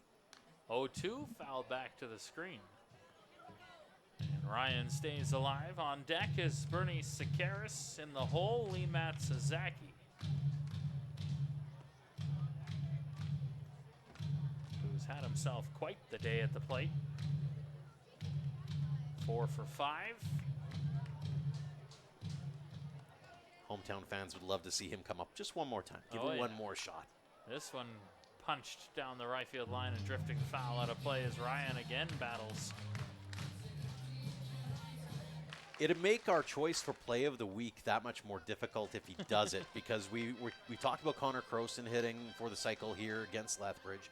Also, Ethan Menard had 2 home runs in an inning for the Saskatoon Berries earlier this week. So we're having quite the debate with the WCBL weekly show crew as far as what the play. I know it's more than one play, but it's still like, holy moly, what a week. I don't want to persuade you at all, but if call goes to the broadcaster, I did call the cycle when Connor Croson hit for the cycle. Oh, I just heard a bang in the background as the firework is ongoing. So wake up, fans. Yeah. See if we can hurry this sucker up. Couple of test runs, perhaps? Yes. 10-minute call. This one pulled foul down the left. I did it again. Left base line. Third base line. Left field line. The broadcast left. Hockey guy. That's what happens when you run a 3.5-hour game. As long as you don't got to get pucks deep or anything like that, you're fine. I will say there's been a couple times where the word face-off has come to my mind because of how slow it's been at times. There's a strikeout of Jalen Ryan, 2 down here in the bottom 8. That was their warning sign of, hey, let's speed this game up a little bit so we can get to the fireworks. We can't wait for you any longer. I'd be curious to know. I should have asked Kevin Kavami this in the pregame shows. Do they have the leverage to tell the city of Lethbridge, hey, we're in the top of the 9th. Yes. Can you delay for like 5 minutes? Hopefully this wink, wink, nudge, nudge ends a little early. Foul ball by Sakaris back into the ballpark. Just like on a walkie-talkie. Yeah. Not Almost yet. done. Hold. Almost done. Give us 9 minutes. Yeah. 2 out, bottom of the 8th. We lead. We need to go to the 9th and close it out.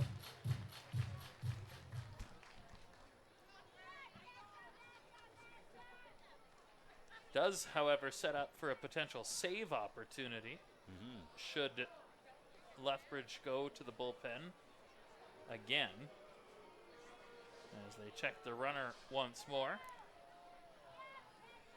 Boobird's like, no, keep pitching. Yes. To home plate, please. There he goes again to first, checking the runner Spinoza.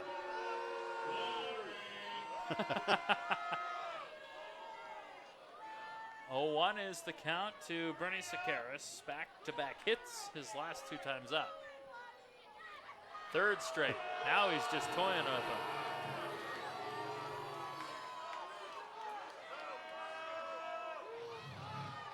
Does he have a 4th?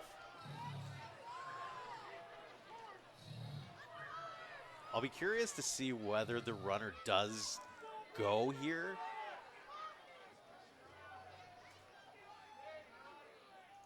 He won't. Off the plate. Spinoza, this season for the Bulls, not a significant threat. Only has 1 stolen base this year. But in a 2-run game, when you're trying to salvage something on a road trip, I can understand being conservative. Fouled back by Sakaris, 1 and 2. Well, especially if you want to keep that force at second in play, Yes. right? Like that's the other piece to this puzzle with a lefty at the plate. If your guys been going oppo quite a bit in this game, so if you can get them jammed and force them into that force out at 1 or 2, you keep your options open. 1 ball, 2 strikes. They'll check again. Spinoza safe back at first. Crowd's getting louder Yes. and louder with every Fancy. single check down. The music guy's a little impatient too by the sounds of it.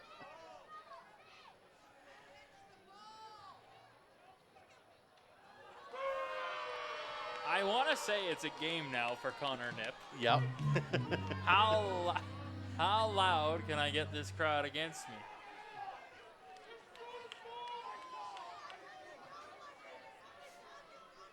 We wait with anticipation. I know. 1-2, the count to Sakaris. Coming up high. 2 balls, 2 strikes.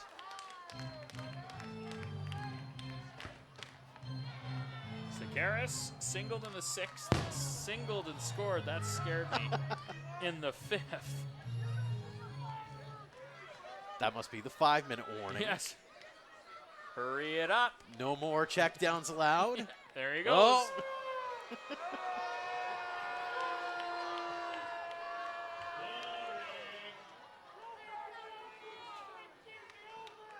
And again, the other piece to this puzzle, too, is we were talking during the pregame show about this is the second half of the season starting here. Right.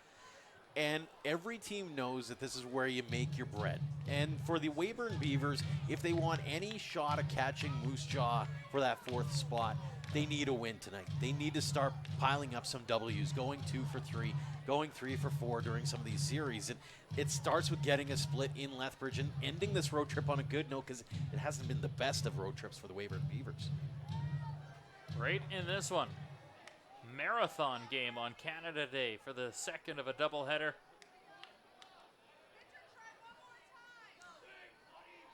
That field, Mike, is outstanding for the ability to catch what some certain fans are saying.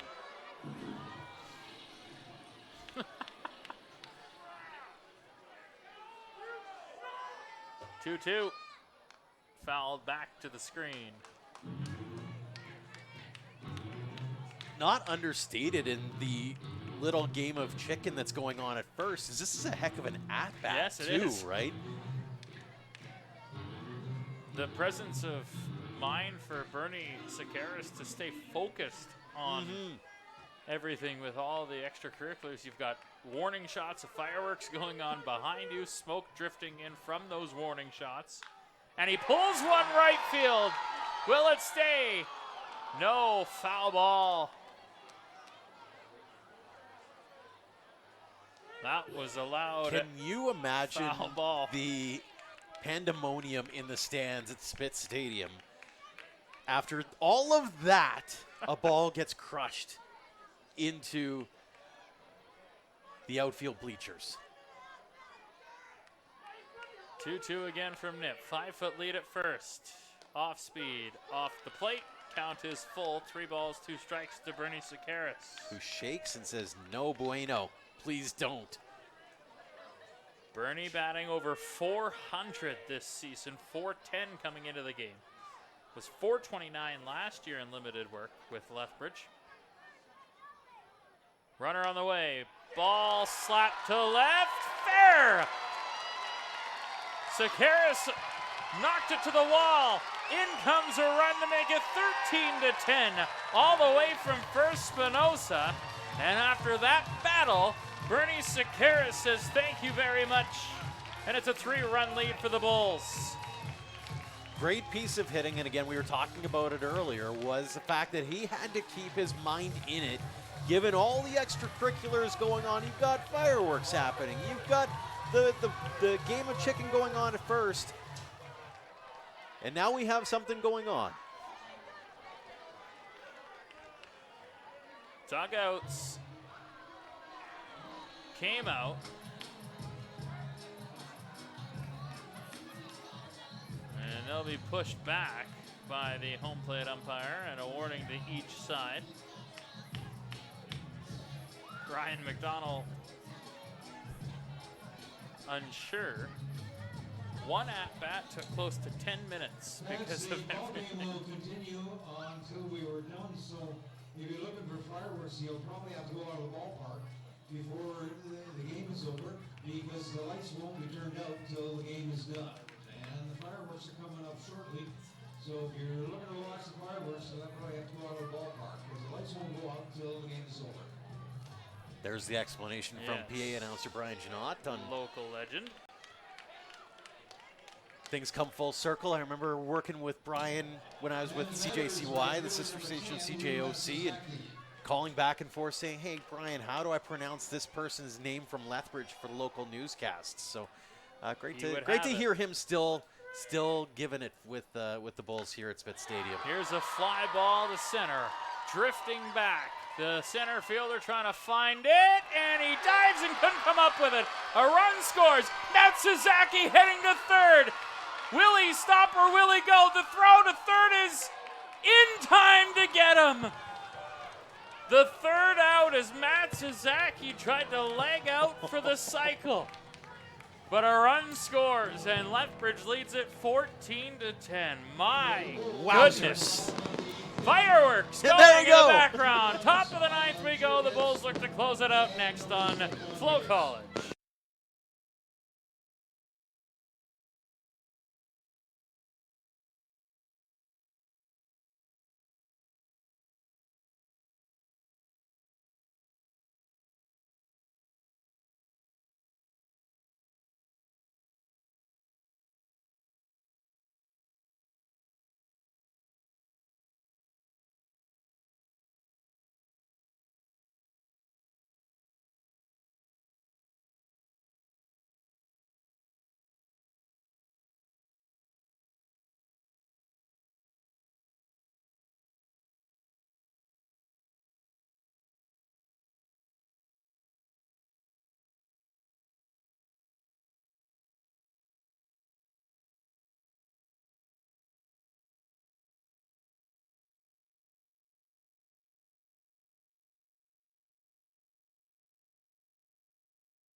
I will try my best to not be scared with the background, but I cannot confirm.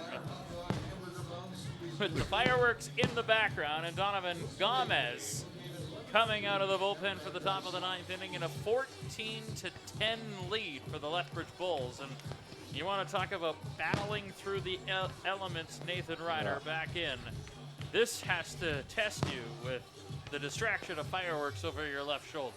Typically, if you're hearing explosions in the background, that's a sure sign to evacuate the ballpark. But Canada Day is not a typical evening here at the ballpark. And I think the most recent time we've had fireworks happening simultaneously here at Spitz Stadium with the baseball game was back in 2022 when Brad Goodwin hit a walk-off single to left field to win the ball game in the bottom half of the ninth inning for the Lethbridge Bulls that evening. So with the Canada Day fireworks at Henderson Lake to the southeast of the ballpark, Donovan Gomez comes out of the bullpen to try and close things down, and to lead things off will be the bottom of the order, Chet McDaniel, the center fielder for the Weyburn Beavers in a 4-run lead for the Bulls. First offering is a strike called on the outside corner for Gomez. 0-1 count to McDaniel. 1 for 4 today. Swings and misses on a high fastball. 0-2. Good stuff out of the bullpen from Gomez.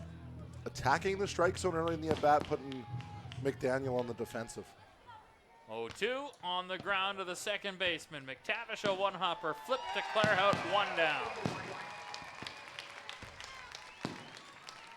And back to the top of the order, Alex Alva will dig in with Ryan Daphne also due up in this inning. And now smoke from the fireworks cascading across the ballpark here, which smoke screen might pose a problem for any ball in the air for outfielders, as this one popped up and back out of play. And you can see that a little bit too if you're watching the web stream. Just a little bit not as clear as it would be earlier in the game because the camera's located in center field. Has a foggy vibe to it on the camera as this one pops straight up. Back to the screen. The catcher, Bufford, makes the grab. 2 down.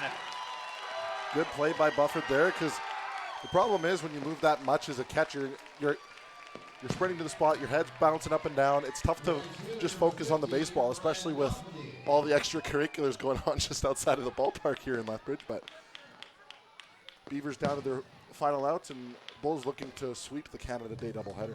Ryan Daphne, 2 for 5 today. Had a hit, single in the first, double, and score to the fourth. First pitch, strike from Gomez, 0-1. Very effective so far for Donovan Gomez. He's kind of the pseudo closer here for the Bulls. 0-1, fastball, swing and a miss, strike 2. And now down to their final strike are the Weyburn Beavers. Bulls will hit the road for 3 in a row after tonight, for their next 5. And they've been good on the road, 9-5 away from home, looking for their 8th home victory. 0-2 from Gomez, upstairs. A ball and 2 strikes. Looked like they tried to get him chasing. Climbing the ladder, and with that good velo and in this situation in the game, it's not a bad idea. 1-2. On the ground of the shortstop, and it skipped past Spinoza out to left field. A roller toward the track. Heading to second. The throw not in time, and that will be a double for Ryan Daphne. And so we go to the designated hitter, Ian Heck. Designated hitter number 12, Ian Heck. And at this rate, the fireworks will be over by the time the game is. Running it 3.5 hours, this baseball game.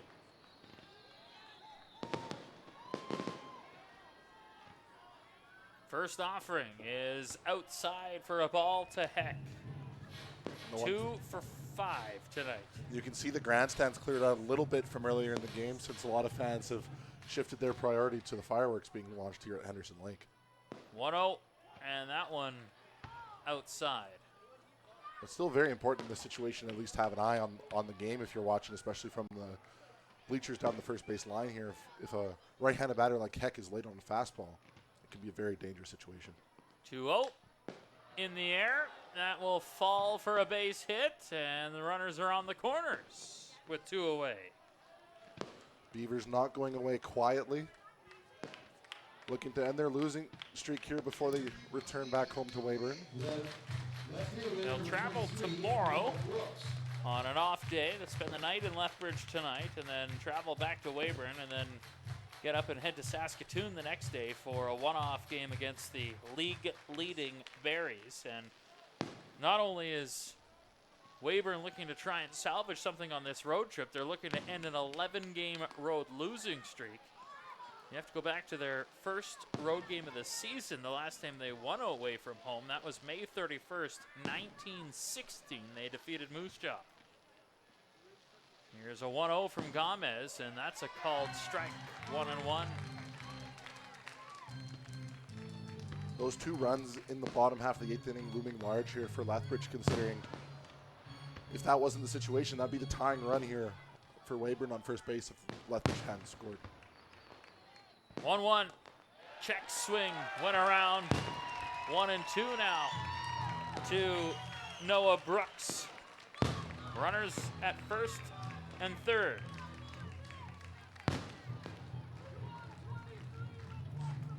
Bulls hoping the fireworks will happen on the field as they cascade above the field. 1-2. Swing and a miss. Strike 3. That's the ball game. The Bulls win it and sweep the Canada Day doubleheader. And it's a barrage of fans onto the field. The Bulls win 14-10 as Gomez gets Brooks on strikes. What a scene here at Spitz Stadium. What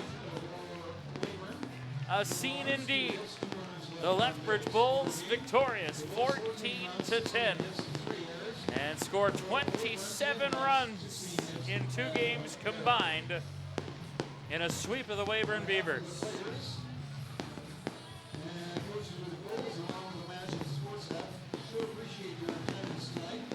And just what a scene. I was kind of at a loss for words there, digesting everything that's going on. You got fans streaming out all over the ballpark, and great doubleheader win for the Bulls, much needed in the ever competitive West Division standings. Always important to have home field advantage in the playoffs in that bracket, and a huge step for the Bulls towards that here tonight. Perhaps a monkey off the back after a tough week against the Okotoks Dogs as Lethbridge back-to-back wins over the Weyburn Beavers here at Spitz Stadium for this Canada Day doubleheader. 14-10 the final here in the late game. What a night at Spitz Stadium as the fireworks cascade in the background, fans on the field to watch the remainder of it, and the Bulls send the fans home happy here tonight, 14-10. What an evening, what a day. Happy Canada Day to everybody watching. Thanks for tuning in. For everybody on the broadcast tonight, for Joe McFarland on the pregame show and joined us through a couple of innings as well on color, along with Ryan McDonald as the lights go down here at Spitz Stadium. Ryan McDonald, Levi Abbott, Kevin Kavami, Cam Williams, and Ethan Webster on the pregame show with Joe, Carlin Dick at the halfway point. Thanks to Nathan Ryder on color, Clayton Yates, our producer. My name is Dustin Forbes saying the Bulls create fireworks on Canada Day. 14-10, they defeat the Weyburn Beavers. My name is Dustin Forbes saying so long from a darkened Spitz Stadium.